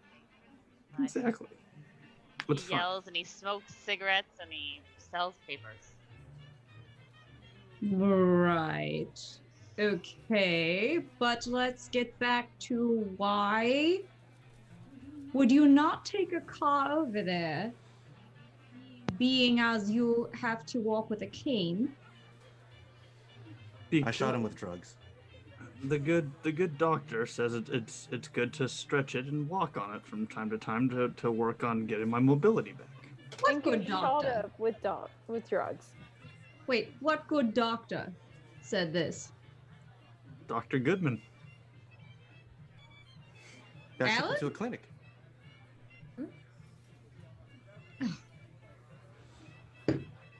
I hardly believe that. And as we're standing here, Edward just now realizes he still has the stupid makeup mustache on his face. What in God's name is on your face? I'm sorry, what are you talking about? And why? Alan, can I have my pen back, please? Told me I could borrow it. Not for mustaches. Here you go. You two are up to something. What did you do? We were just trying to bring you back some really good breakfast or something to eat. We were looking for the car, decided we couldn't see it. So we walked down. It's the afternoon. That it is. Yes, it is. And our car's missing. What did you guys do with it? Wait, We were all literally drinking here, so clearly we weren't the ones taking the car. So you were sitting here drinking alcohol nonstop on empty stomachs. So don't judge us. Yeah, don't judge us. Also, the keys are missing. And we would have known if somebody had come in here and taken the keys. Well, I wasn't here with the keys. We were out getting breakfast. Okay, I guess we should report the car missing then if it's gone. How in bloody hell is it missing? Again, you were all in here drinking. Last I checked, alcohol messes with your cognition a little bit. Perhaps you had a little too much, and somebody lost the car keys. okay, so Edward, I know I've been drinking, just a little bit. I could have sworn I heard you say that you were taking the car, though. No, that was an echo. You have Echo- far Echo underestimated has how a- much I can drink. Keeper, Hello. even though I'm under the influence right now, I would like to push Alan up against the wall, and I'm going to kind of reveal what's going on in my wrist. I'm not going to pull it out. I'm going to reveal what's going on in my wrist. Make me a fighting brawl. Sure. If you want to resist this, If I could- Alan, you can do the same. Okay. And do I see her coming at me?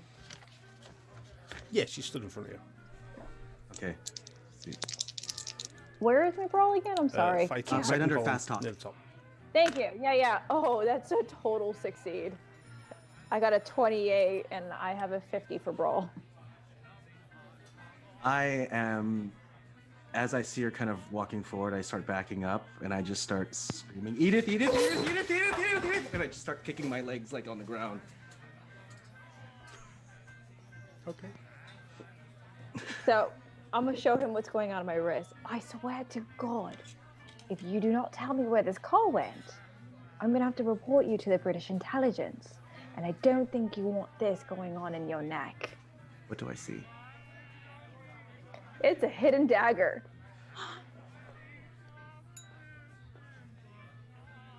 Well, So, are you gonna tell us the truth or not? Alan, she's bluffing. She's bluffing. You're fine. Call her bluff, damn it. Literally holding this at your neck. well, you see, this is exactly what happened. We came back here. If I can stand up, if you don't mind, we came back here. I saw that little shit Dawson come in here, and I saw August as well. And he was outside with another car.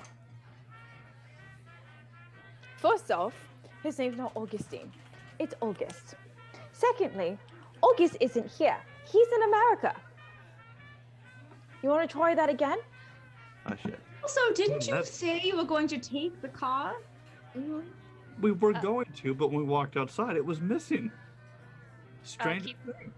And you didn't think to come and alert us that it was missing then. You waited till after. Mm-hmm. You went and gambled. Well, As an afterthought. Oh, the car's missing. for Edward- all we know, we walked out the front door. One of you could have gone out the back door and gotten in the car while we were out front, and we didn't notice.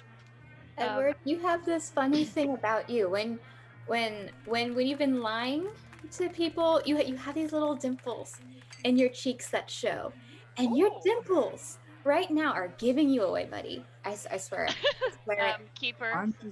I'm just happy Sorry. that we're all back together. Keeper. Your dimples are giving you away again. You're lying. You are not happy. Edith. Is Ruby holding Alan down right now? Yeah, she's got him pinned against the wall. Okay. Edith will go over to Edward and inject something into his leg. Oh, shit. And then as she's done that, she's gonna go over to Alan because she's pinned down by Ruby. She'll inject Alan as well. Okay. So, Just you all see Edith do this very blatantly, and a couple That's the moments second pass. A few heartbeats, blood pumps around a little bit. Edward and Alan, no more lying. Oh no. just the give it a few moment. minutes, guys, and then we can find out what's going on. Ew. Ew, put something in my leg. I did. What's your name? My name is Alan. Oh shit. And you? She'll look at Edward. What's your name? Edward? And where are you from, Edward?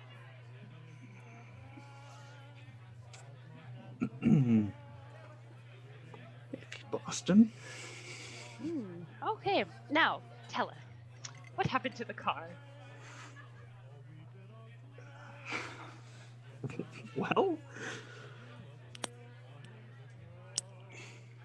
we drove it to the docks Oh shit. and we went down the alleyway to gamble. Alan went first. Did I tell you you're the most beautiful person I have ever met in my life? And I Yes, just- all the time. Ugh. Now, where is the car? Sitting by the docks with slashed tires last time we saw it. Interesting. And the keys? In the hands of a rather large gentleman. Well, there you have it, ladies. How large are we talking about? Oh shit. Like at least 3 or 4 dots. Oh, what pretty big. This is exactly why I said that those two need chaperones. You're correct, Eliza. But it sounds like we're going to have to go retrieve our car because apparently these two cannot babysit a car correctly. Right. I shouldn't be trusted with people. No. You shouldn't be trusted with anything with a pulse. I trusted you with my sister. That was probably a bad decision. Evidently. Not really. Edith will All go right. up to Alan. Did you go back? Yes. The same guy? Yes. Okay. I think if it's a police vehicle, I'm sure we can report it missing. That'd probably be the best. With gambling involved and seedy actions, I think maybe not. And technically not a police vehicle, but British intelligence, so it's a little bit higher than just the police. And it's an undercover vehicle, so... And seeing how we just got it, and it's quite an embarrassment. Well, that they we shot the tires. just were trusted with this thing that those two have completely destroyed. I think we need to handle this ourselves. I couldn't agree with you more, Eliza.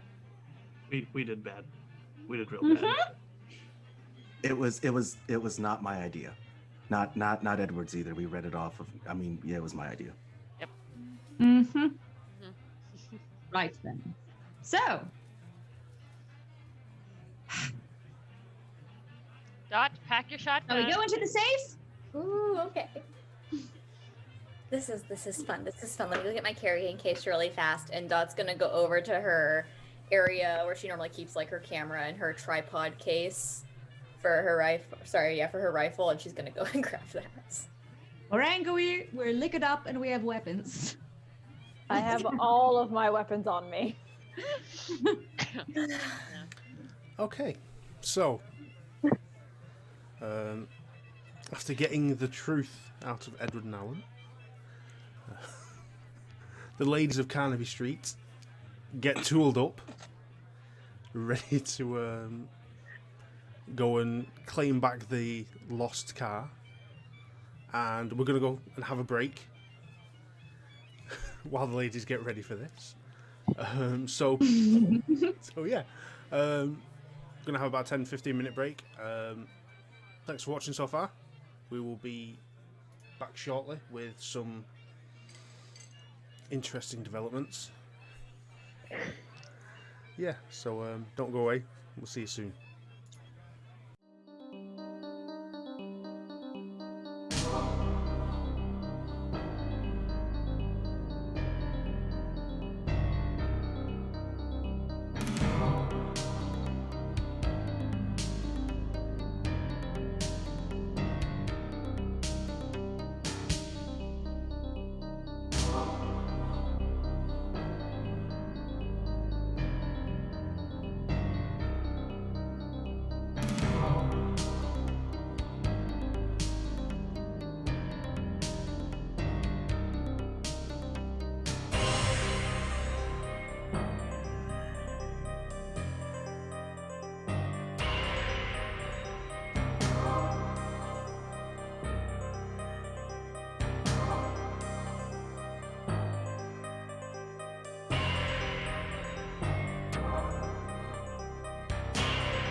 And we're back.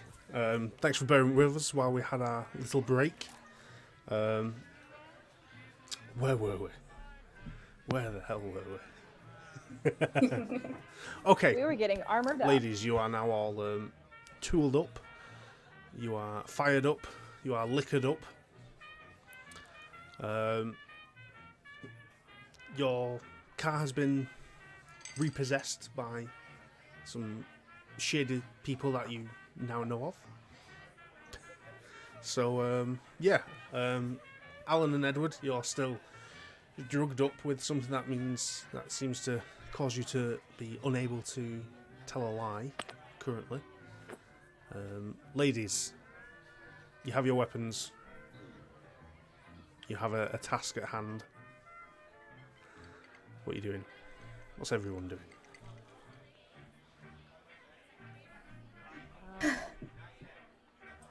I guess I just have my weapons ready, packed up, and then we'll be heading down to wherever they were gambling, I guess.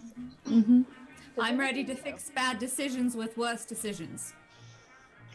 And Edith has been there before, so she'll know where she's going. Perfect. What are the gentlemen doing? They will come with us. Mm-hmm. Supervised at every moment. I mean, we were. It seems like you guys got this handled. I don't really think we're super needed down there. Oh, no. You don't get to just sit back But my leg. and help yourself to our makeshift bar cart until my new one arrives. No. You're And- coming with. Your leg wasn't a problem last time, so it shouldn't be a problem this time. Unless you'd like me to even it out for you. She's probably serious. I've seen her hurt people. She'll do it. 100%. You know what? I think we should probably go with you guys just to make sure you don't get into any trouble down there. So I'm so glad you Joshua, came shall to that we? decision, Edward. That's so smart of you. I'm gonna be dead weight. And this is new how? Oh. Hey, you straight up shot 3 people last time. Yeah. Yeah, shot him in the Wow. chest. And this time you lose a car, so I guess it evens out. We didn't lose all- the car. The main man took the car.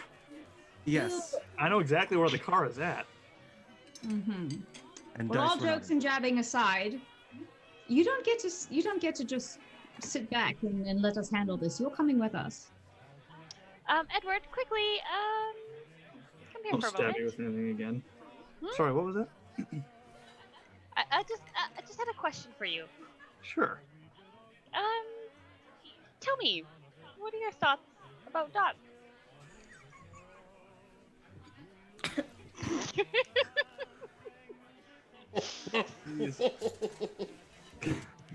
She's a little hot-headed and a good photojournalist. Anything else? Don't forget. She's American? I don't know what you're looking for here. What about your feelings? How do you feel towards her? Do you find Dot attractive? I mean, I've seen worse. Fire! What? Remember, you're under a truth serum, so you have to tell the truth. No, I know. Yeah, she's an attractive young lady. I mean, frankly, all of you are. Thank you. Aw. And what if Anything- you're doing the hot-headed? I mean, like just now, you're kind of yelling at me, and I'm not gonna lie, I'm a little frightened. I'm not yelling at you. What are you talking about?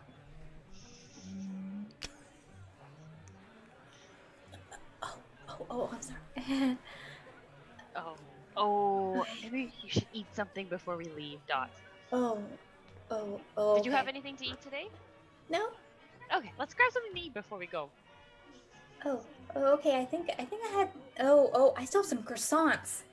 Dot will run over to her desk and pull out a small brown package. She had a croissant from earlier that morning. So, what is the plan going forward? Are we just going to grab the keys and go, or are we going to try to do this a little bit more covert? I'm open to whatever ideas you have, Ruby. Well, it seems that we should drag Alan back and ask, make him beg for the keys back. I would prefer to see Dot up on the top of the roof with the rifle, just in case things get out of hand. Eliza, I think we could use your charisma in case Alan fails, which I'm sure he's going to fail. Edith, I would like for you to have eyes on Edward in case he decides to put his hand in anything. Fair. And I will be there as the sort of intimidation factor should we need it. Does that sound like a good plan to you? Sounds That good. is an amazing plan. I don't Alright. think he will give up anything willingly, nor is he, I would imagine, being a man of his trait, willing to negotiate anything. So I do think brute force will be used. However, I think we should, go in with a sort of, with good intentions, seemingly, at first. I agree. And then surprise him. How's your gambling skills, perchance? Me? Yes, you, Eliza. Oh, I don't really gamble much at all. However, if you want me to smooth talk my way out of things, that I can help you with. I think we can handle that. Between you and I think we can handle the gambling table a little bit. Right then. It's not so much of a table they have down there, it's more just a tray in an alleyway. You couldn't even get a decent gambling place? You have to go to a tray? I mean, and it's not so much a tray, it's more of a newspaper that's just laying on the ground. Well, if there's one thing these men understand, it's money, and I have money, so we are set.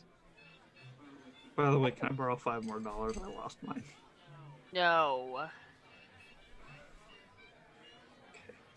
So I just want to clear before we leave.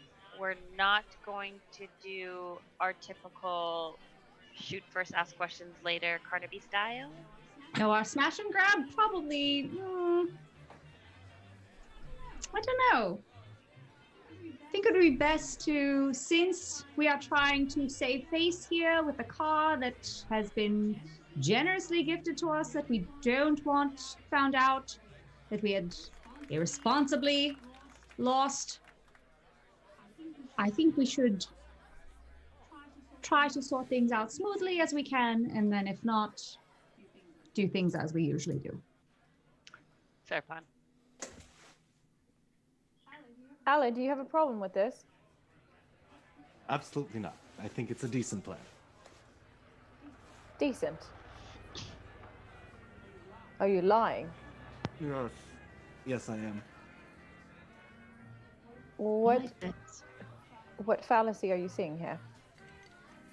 Because if we don't hurry up, they're probably going to leave. The last time I tried to gamble with them, and they're probably mad that we shot the tires. So if we wait, maybe they'll replace the tires. But we should probably get there fast enough because they'll probably leave in that small window. Duly noted. So we'll throw you as bait first because they won't leave when they see the person who slashed the tires. They're probably not. They're probably going to want to hurt me. Just like I do because you sold our car. Yes, I did. Great. Well, we should get going before I hurt you. I don't want to do that. Well, Edward, we got ourselves in a pickle today. No, you got yourself in a hot dog. I'm hungry. Although we the get- relish counts as pickles. That is true. Let's go. I'm hungry. We should get some food after. That sounds like a That's good idea. assuming everything goes well. And I think we'd all say no more using company issued items as collateral. Okay, that part may or may not have been my idea. Just since we're being honest here. And I'll glare at Edith. You two should never be left alone together. Well, he was supposed to kick him in the face and we were going to run, but we... Oh, is that the plan? Kick him in the face. You're having the person who's on Thank you. That's what I told him. Well, I gave him enough pain medications. He could have kicked a soccer ball across the field. I don't know medications. I've just been having people inject shit into my legs all day. I don't know what they do. I still say you could have made the kick. And we wouldn't have been in this mess. I'm not Edith. She's the kicker of the group. We all know this. Okay, I think we'd all say no more fuckwitted plans. Let's go get the car back. Let's go before they leave. I agree. Okay, let's go. You all leave. Is don't say. Dawson downstairs? So you make your way to the docks on foot without the car. Takes you 25-30 minutes of a walk. Gives some of you a chance to sober up a little bit, and it gives a chance for the serum in Alan and Edward to wear off. You kind of round the corner onto the main thoroughfare of the dock district, to where the car was parked. Turn the corner, just no car there. Oh, great. The car is gone. And she'll look right at Edward and Alan. Well, Alan, you know these gentlemen fairly well. Do you know where else they like to hang out? Do know one more place, but it's not a really nice place to go. Have you seen the shitholes we've been in lately? I think we can handle it. I'm just saying, last time I was there, Edith had to drag me out, and I don't remember much, but it's a really dark place in the middle of the city.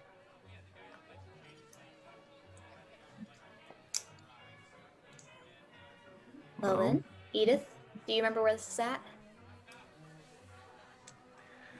It's downtown, next to the opium dens. Oh. Oh, let's just go hop over to the opium den district then. Fine. That should be lovely. Well, the good news is that it's still during the day, and so we might not get caught into anything terribly nasty.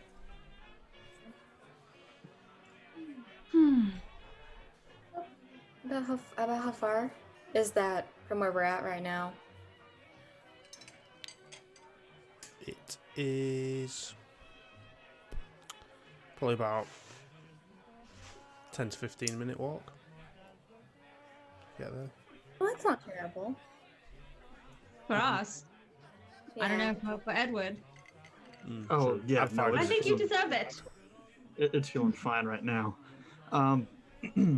Do we see the slash tires in this area, or are those gone? You don't see any trace of the car.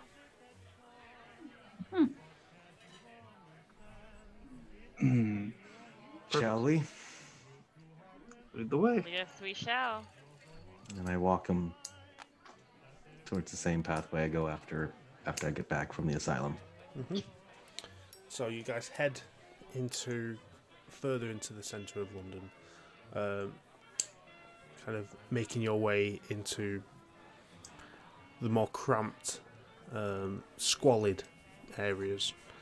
The streets start to get narrower, the houses tend to get more built in, overhanged, close to each other. Alan starts leading you down back alleys, turning here, turning there, kind of dodging under people's washing as they're hung up across the alleyways. And you round a bend, and ahead of you you see an alleyway wider than the ones previously. There's what looks like a covered wagon parked up on the left. You see what looks like the shape of a car under a tarp on the right hand side with flat tyres, and you see a doorway at the back of this alley. Just a doorway with a slat kind of window hole. Can I peer into the window? It's like a wooden kind of little hatch. So you'd have to knock on the door for someone to see. Oh, okay. Well, there's the car. Maybe It's there's fine. the keys in it. I will go lift up the tarp and see if the keys are in the ignition. You lift up the tarp, and it is your car. You don't, having a quick kind of cursory glance, you don't see any keys in there. Anybody know how to hotwire it? Just try to avoid these guys altogether? I do not have any locksmithing skills. I'll tell you that. What skill would we use for hot wiring? I would say it will be one of two. It'll either be electrical repair or mechanical repair. Which I doubt any of you have, so you'd have to roll lower than a 10. Yeah, I think I'm pretty low. We got a 21 in mechanical. Oh, you're probably the best out of everyone. Yeah, no. Not me. Tell you what, why don't you 5 go knock on the door, and I will go ahead and try to get this baby started up, huh? Keeper, sorry, you did say the tires were still slashed? Yes. Yeah? So how did they get it here if it was slashed? I mean, a car can run on flat tires, just not very well. I guess so. Okay. All right. Well, then it looks like we're gonna have to go a little bit undercover here. Who's up for a little ruse? I am. This sounds fun. What's the plan?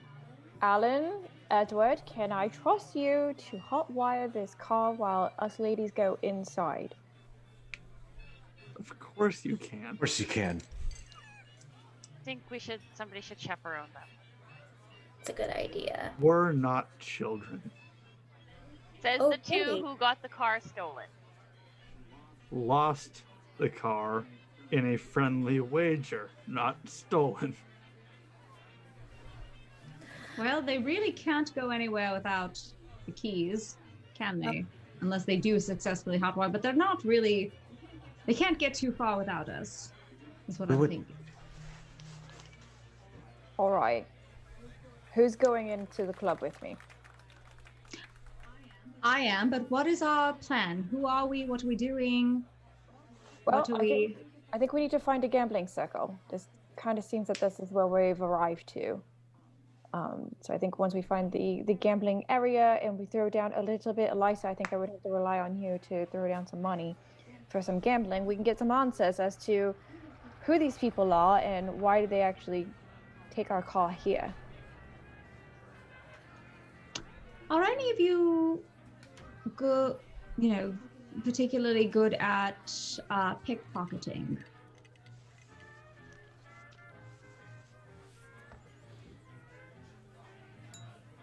Had some luck, but also fair number of failures there.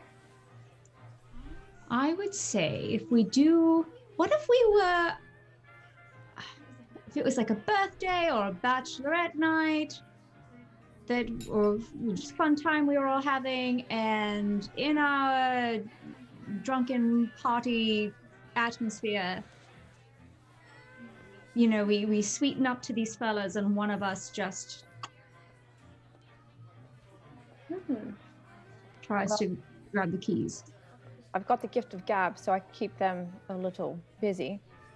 Mm-hmm. Who's got the skills? Edith, What would we be looking at for pickpocketing? Sleight of hand. Sleight of hand? Mm-hmm. Yeah. That is not me. No. Does anybody have anything on it? I mean, I've got 15. I have 30, so I can try it. All you.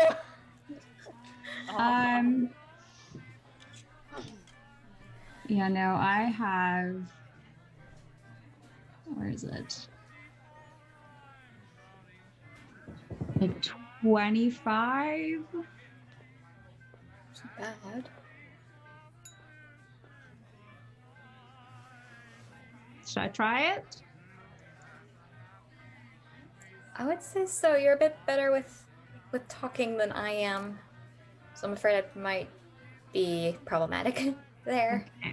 And Ruby, you said you're a good gambler. What skill do we have to use for gambling? Gambling's all luck. So it would be what your luck points, your luck total is. Oh, okay. Although we will be rolling can dice. see- Oh, sheesh. I can do my best. I know I can get us in there, and I know that I can be pretty covert in listening and understanding what is going on. Past that, I could try my luck at gambling. Okay. All right. Let's give it a shot. All right. So, walking up to the door and knocking on the door. Yeah. So you knock on the door and you wait a few seconds before any kind of response comes, and you hear someone shuffling around on the other side of the door, and then the hatch opens, and you don't see anyone do the hatch, and then you just hear a voice go, "What do you want?" Hi, I'm definitely here with my 2 gal pals, or 3. Edith, are you coming with us? Sorry, hold on. Hold on. So, okay, yeah. So 3 gal pals that we're here to just get a good drink in us, and it's one of my really good friend Eliza's bachelorette party, and we are so excited to be here. I'm getting married. I'm gonna get married, and I'm drunk, and I want to gamble, and I have money. I have lots of money, and I want to gamble it. Here, look, here. Hold my drink, Dot, please. Dot, hold my drink. Come on, one second. And I just literally just open my bag, and there's just like stacks. Well, I was gonna use fast talk, but there's that. So you're gonna let us in, handsome? And I try to lean against it. Again, looking through the hatch, there's no one there. There's a strange, quiet pause for a second after that, and then you see the hatch slowly close, and then you hear 2 latches, and then the door open, and you see Dawson stood there.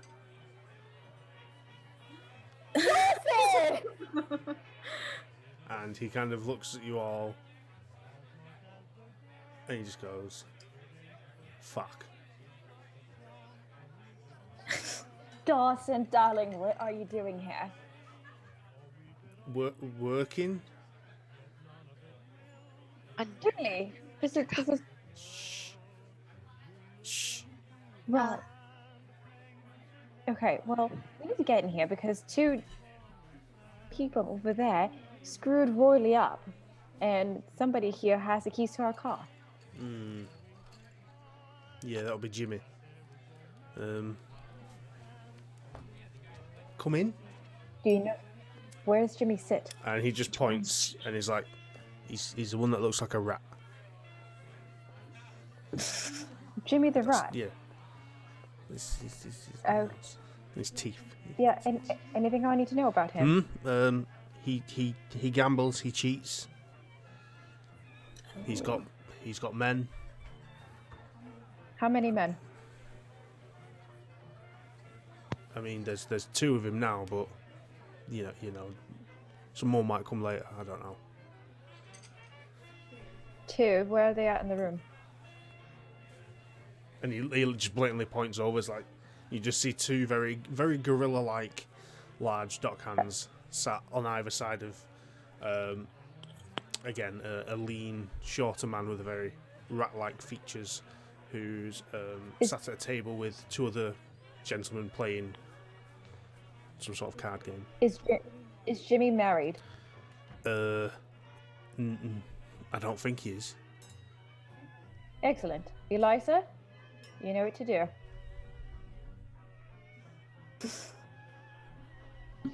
All right, ladies, let's go ahead and escort Eliza in and let her do her thing. Dawson just kind of looks very, very confused. not expecting to see you guys here, and a little bit flustered as Ruby is here. And he kind of... So as we all walk in, I'd like to turn around and go, "Hey, Dawson," and like walk away. He just goes, shuts the door with his head down. Edith will kind of lean over to Eliza and whisper, "Do you remember that little boy we were talking about before who looks 13 but's actually like 40-something and smokes? That's him. That's the one." Yeah.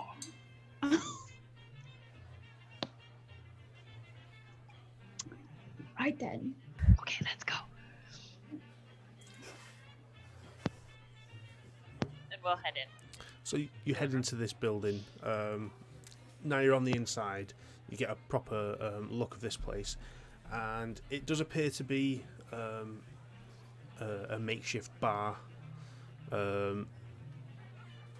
It's you've entered the back of someone's house with the layout of the rooms. It's kind of been knocked through on the ground floor level to be a larger space. There is a fireplace on one side. There is a very small ramshackled homemade bar. There are a couple round tables dotted about.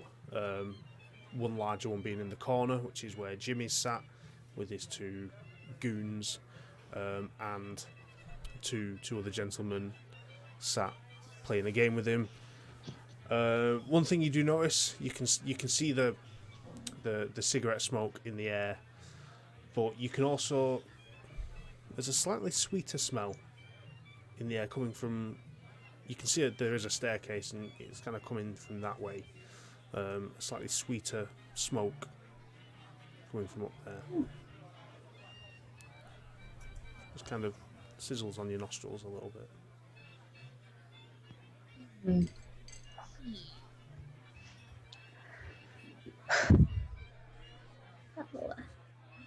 Ready? Real quick before we go in, I'd actually like to read lips, and I want to see what Jimmy is actually talking about, so I can at least give Eliza an in on what to say. Roll for that, please. Yeah, nope, that's a fail. I got an 83. So you kind of look at Jimmy from across the room and kind of zone in on his mouth to try and read his lips. And you kind of try and focus, but looking at him and realising he's called Jimmy the Rat, and you can kind of see why, because he's got very kind of sharp, pointy, large teeth and a very kind of pointed, long nose, and it kind of distracts you more than you would normally be distracted by something, and you struggle to pay attention to the way his lips are moving to read what's being said. Well, all right, Eliza, it's all on you. Showtime. Gentlemen! Hello! We are here. It's my bachelorette party, and we're here, ladies. We're here to have some fun. You look, and I say, I point to Jimmy. You look like a fella who knows how to have fun, don't you? What's your name, handsome? And when I say handsome, I just kind of throw up in my mouth a little bit. What's your name, handsome? He kind of looks you up and down to gauge things, and you see he kind of sits back in his chair and he goes, "They call me Jimmy." Jimmy. I like that name for you. Good, because it's the only one I got. I just kind of run my fingers through his hair, which feels gross. It's very greasy. I'm like, Jimmy, could you show me and my lady friends here a fun time? And I just kind of open my bag and show like my stacks of money. My friend here, Isabel, and I point to Ruby when I say Isabel, Isabel is going to gamble for me. Because I haven't had too much to drink. Just a little too much. So Isabel is going to gamble all this money for me. And I throw my arm around him. Okay? He pauses for a second, How does that sound? and then he's like that to the other two gentlemen who were sat at the table gambling. And they immediately stand up and walk away. His two goons go and grab some extra chairs, put them around the table for you all to sit down. And he goes, we can gamble. And then he kind of looks over to the bar and goes, oi, you guy, drinks all around. And you see the guy at the bar kind of start making drinks and that, and after a couple of minutes they get the table set up, get a nice kind of dice tray set up on there, and get some nice dice out, and you see Jimmy's got a set of really posh bone ivory dice. Then the barman comes over and starts placing drinks down in front of you all, and some sort of cocktail he's made.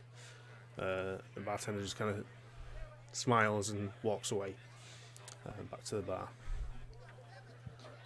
And yeah, so you all sit there, you have your drinks in front of you, and a little dice tray gambling setup ready to go. Okay. I will be pretending to drink those drinks, but not really drinking it, and trying to slosh it around so that it eventually spills out, but trying not to make it noticeable.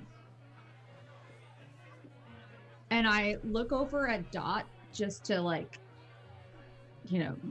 keep an eye out on the other goons around. So then, Jimmy, what are we wagering? Well, you've got a bit of money there, so, I've got a bit of money. We can start there and see where the night takes us. Let's make this interesting. So what else have you got?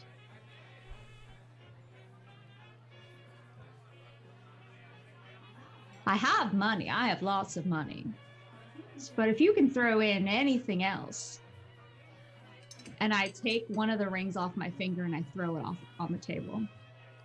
You see him pick it up, and you pull out a little kind of eyeglass, and he's like, okay. Well. I've got a banged up car outside that I won. I've got my truck. I've got a few pounds of opium upstairs.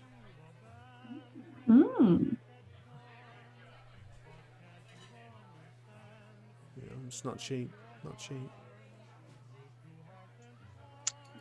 Ladies, what shall we start with?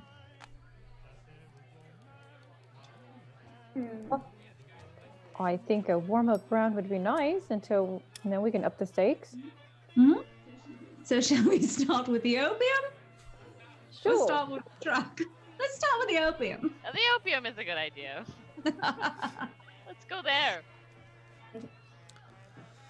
Okay, all right. Ladies first. Oh, that's me, huh? Keeper, what am I rolling? 2d6. Just straight percentile. Oh. Hold that phone. Gotta pull some d6s out. Okay. That's a 5 and a 6. So 11. An 11.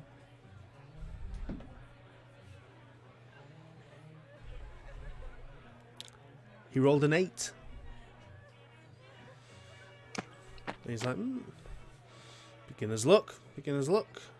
And he kind of looks to one of the goons and just nods. And you see him walk off and head upstairs. Be back in a minute.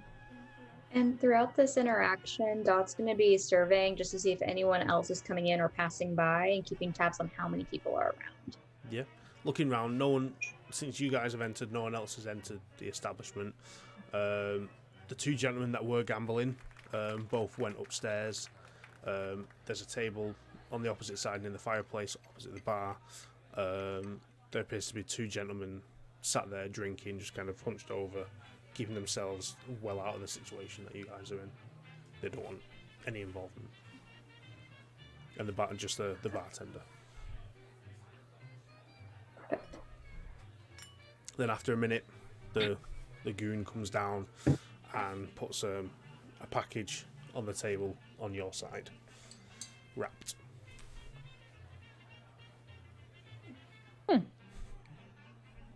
Well, that's fun. Shall we go again? What should we go for this round? Oh, I don't know. Some more money? I'll take out a stack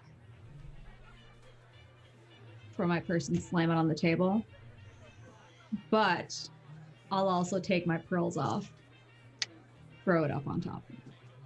He kind of grabs the stack and flicks through, making like a cursory count. Looks at the pearls but doesn't touch them. You just see him kind of lean down to the side of his chair, pulls out 2 stacks of notes and puts them on the table. He goes, "Alright." Right then. Okay. Ooh, that is a 6 and a 4. That's a 10. He rolled a 9. Yay! Oh.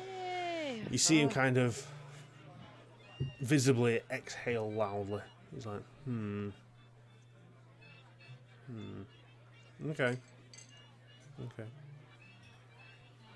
And I'll take those pearls and put them back on my neck.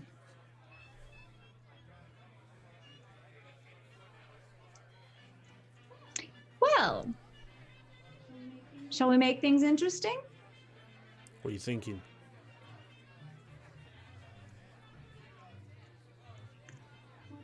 What have you got? I mean, there's more opium. There's the shitty car, van.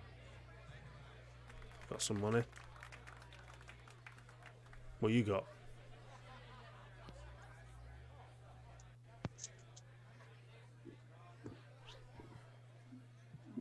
I'll take the fur, lay it down with a couple more stacks. You see him sit back in his chair. And he goes, "You know what?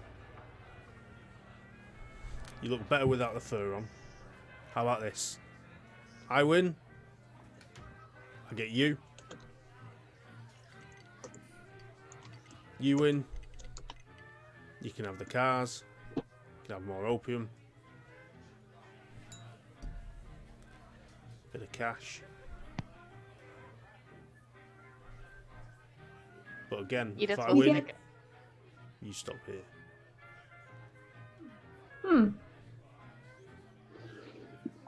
What is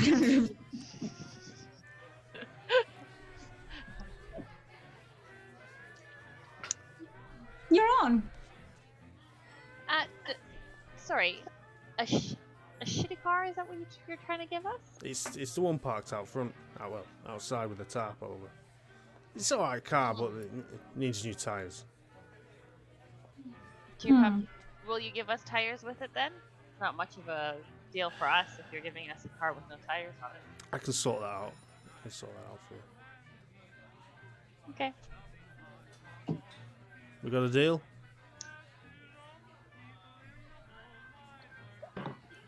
Deal. Deal. Right. Well, before we roll, let's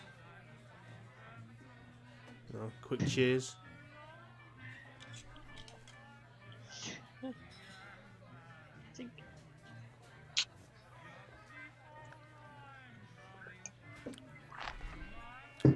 Again, ladies first.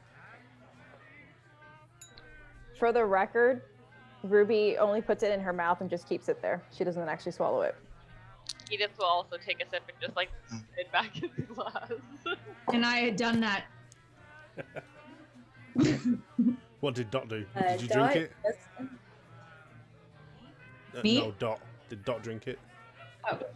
Dot does, but she's also going to, while she has her legs underneath this table, cross her legs and start unbuttoning one of the heels that she has on. Okay. So, ladies first.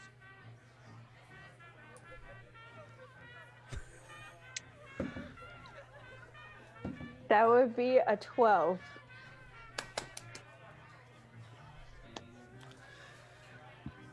He didn't roll a 12. But he kind of sees the rolls and stares at the table.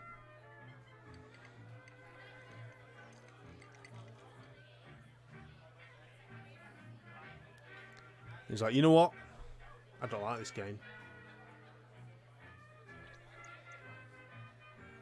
How about we do something else? For everything. But a deal's a deal. Oh yeah, no, I know that. But see, the thing is, you may have won these items, but you've not. You know, you've got to get out the door with them. There's the issue. You think I can't get out of the door with them? You see, he just looks at Dawson very quickly, quick glance, and Dawson starts to lock the latches on the door. And then the two large goons both stand up. And then Jimmy bangs on the table once. And you hear movement upstairs. Is that... Still got to get out, love. Still got to get out. Keep her from. I look at Jimmy The, and I. Oh. oh, sorry. I look at Jimmy and I kind of hike up my skirt on one side and say, but I thought we had a deal. Like thinking like, oh, like you were supposed to get me, but I actually take out my gun from my thigh holster and shoot him. Oh. Okay. So roll a firearms handgun check. It just got real. I mean, I was ready to do it, so you go, girl. I mean, it is the Carnaby way, so. Okay, so I'm first rolling for firearms handgun, okay? So I need to get lower than a 70. And I rolled a 62. Okay. So roll damage.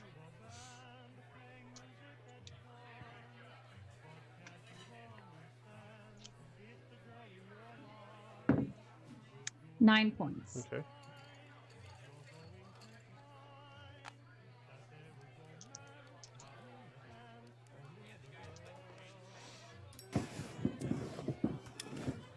So you, in a very Star Wars Han Solo kind of way, in the cantina, you pull your gun from your thigh holster and shoot him in the abdomen from under the table, and the shot goes off. Alan and Edward, you hear this from outside. Everyone, you see Jimmy kind of go, oh, kind of double over on the table. You see blood spit out of his mouth, and he's kind of clutching his stomach, kind of writhing over the table, and the two heavies next to him both kind of step back in shock, and they're stunned for a second, and don't really know what to do at this moment. And then hold on.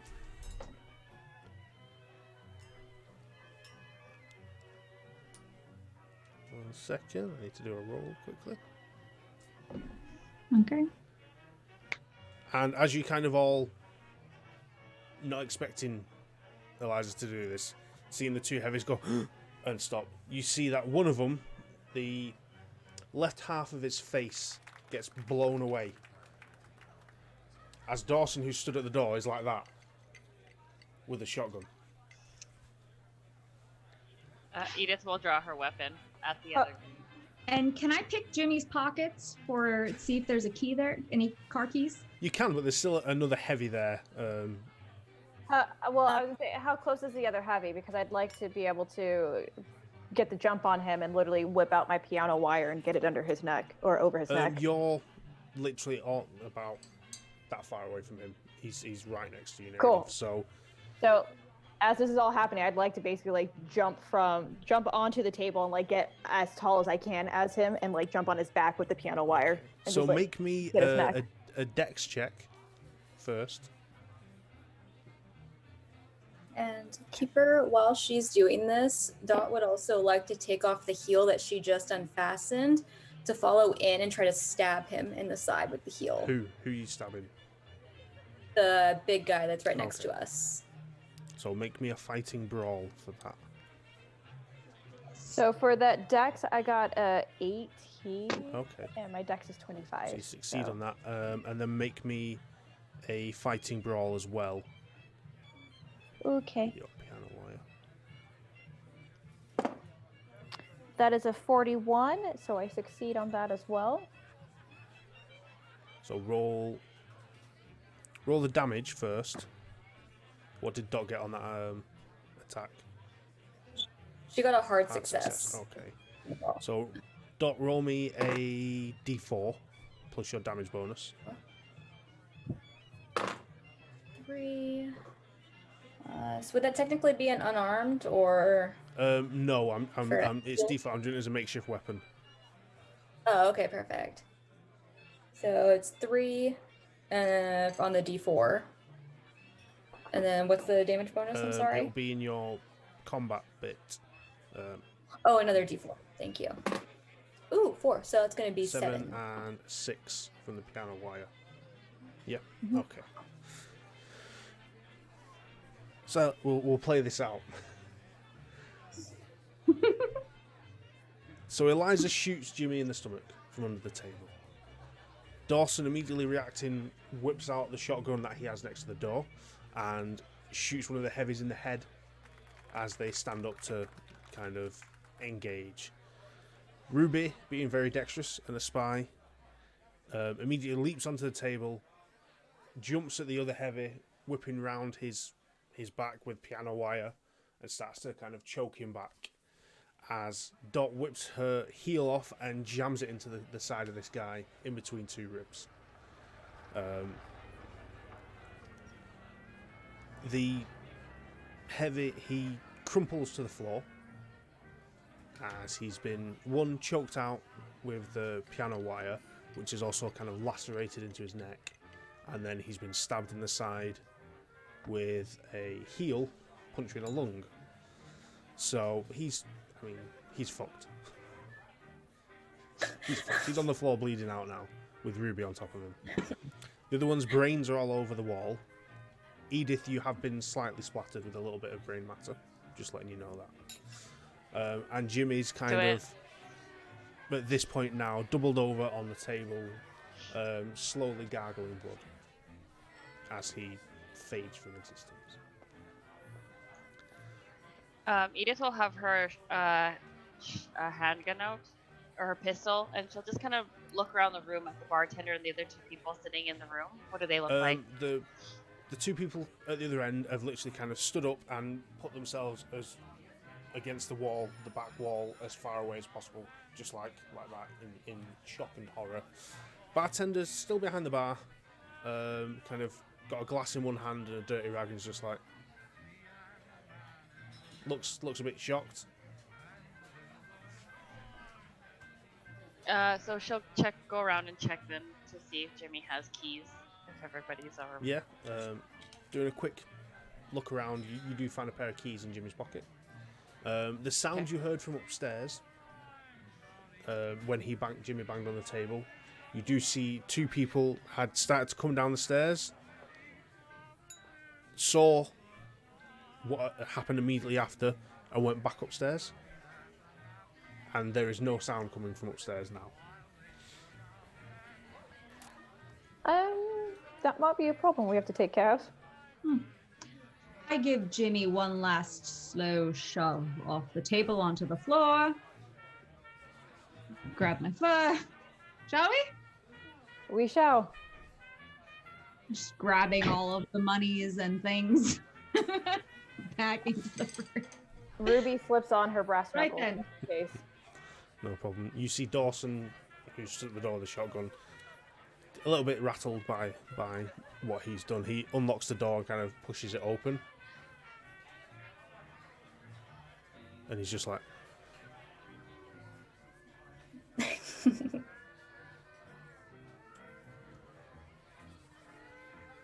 Go. Everything okay there, chap? So, I'll be alright. Fuck. Did you see anything? Did you? No, just hanging out with my gals here. Yeah, I was looking at... She's getting married. Congratulations. Nice one. Thank you. So we've got no problem here, no? We never did in the first place.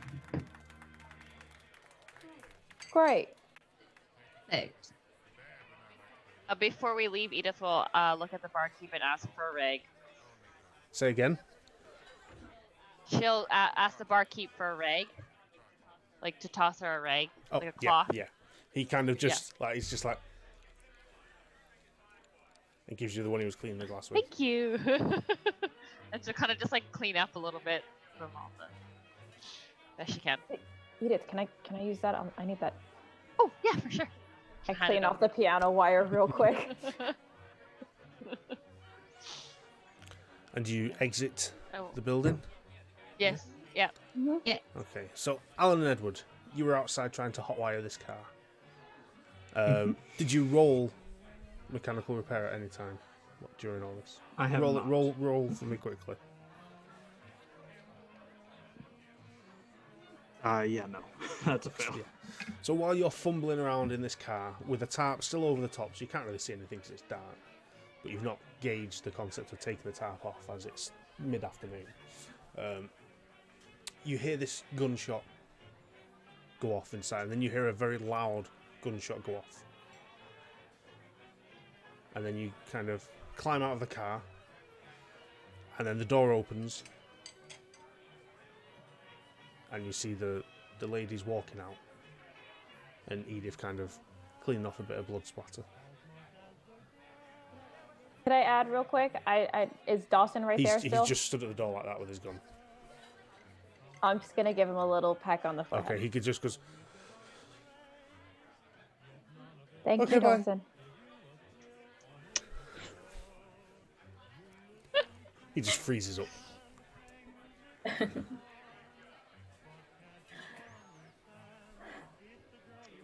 So, sounds like things went well in there.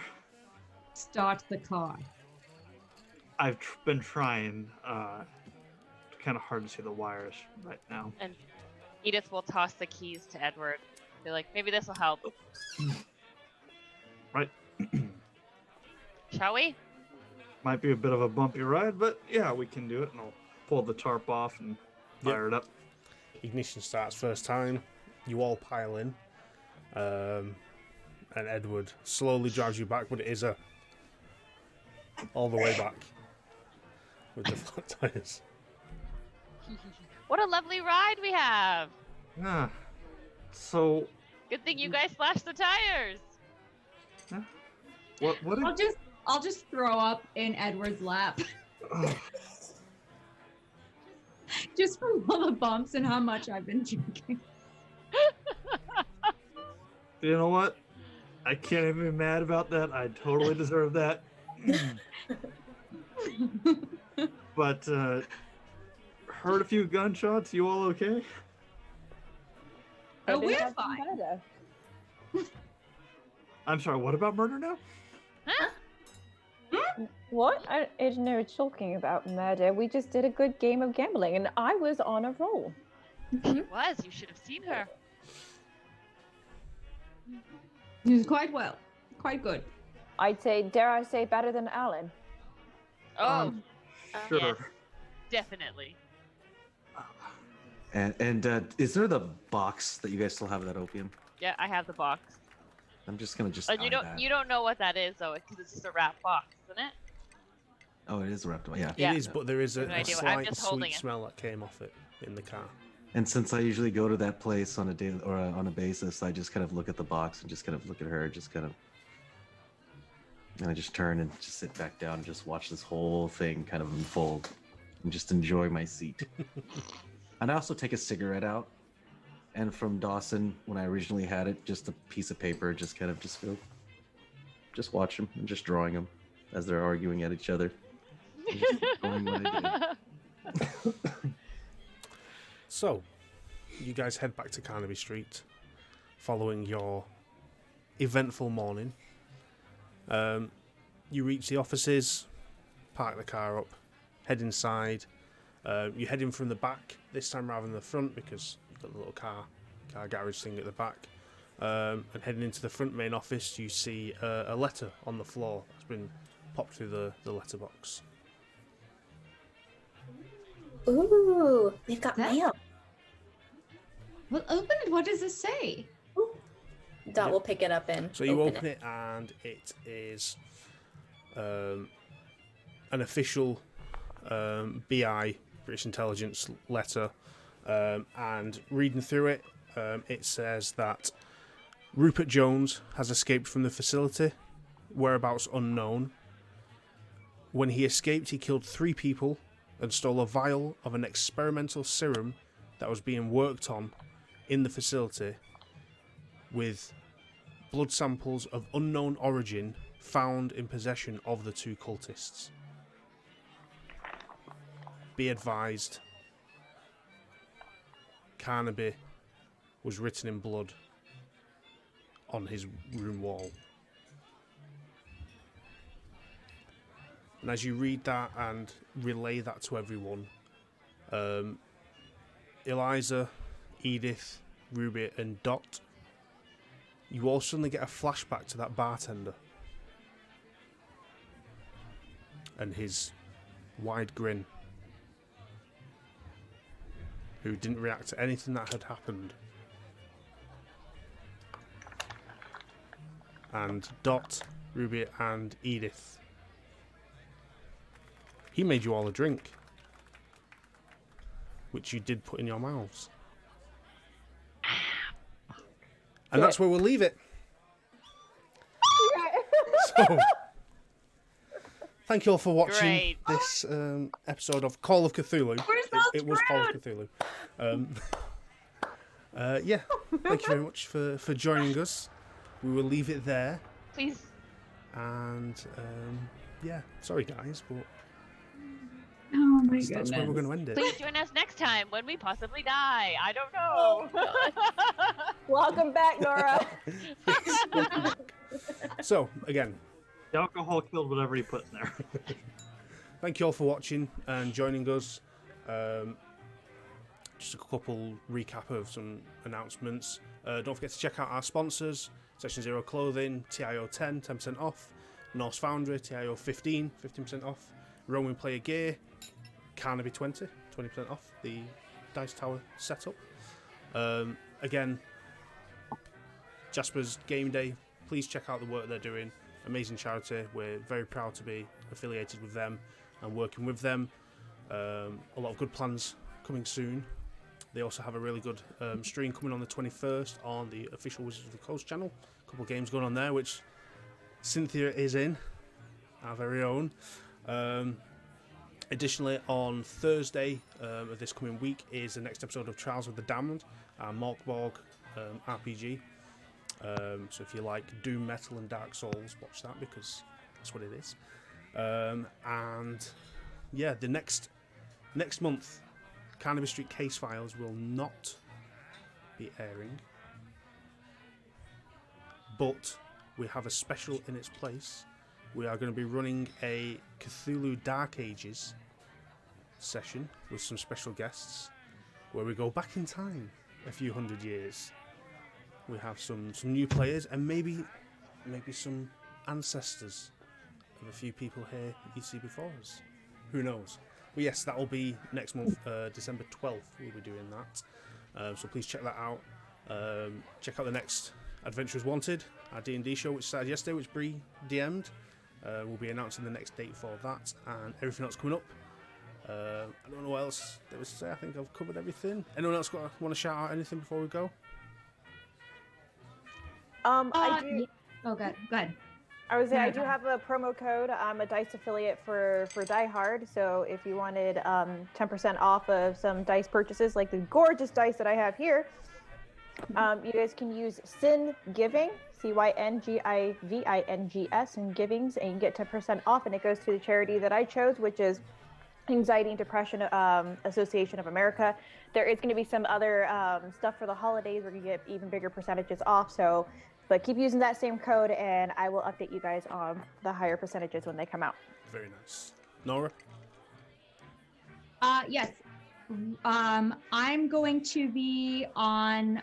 So Realmsmith is coming back with season 2 of Tides of Wildmount on Monday, November 23rd. It's going to be at 7 p.m. and that's where we're going to pick up from the last. So we ended Tides of Wildmount, then we continued with Curse of Strahd into the Mist, and now we're coming back with season 2 of Tides of Wildmount. So we will be airing that November 23rd on twitch.tv/Realmsmith at 7 p.m. Pacific. Wonderful. So join us for that. I have a brand new character rolling in, and it's going to be exciting. It's going to be all new, some new features and new stuff. Cool. Very cool. So yes, thank you very much everyone for joining us. We will pick this up in the new year. I'm going to make you all wait to see what happens. Yes, thank you very much, and yeah, we will see you all next time. Thank you.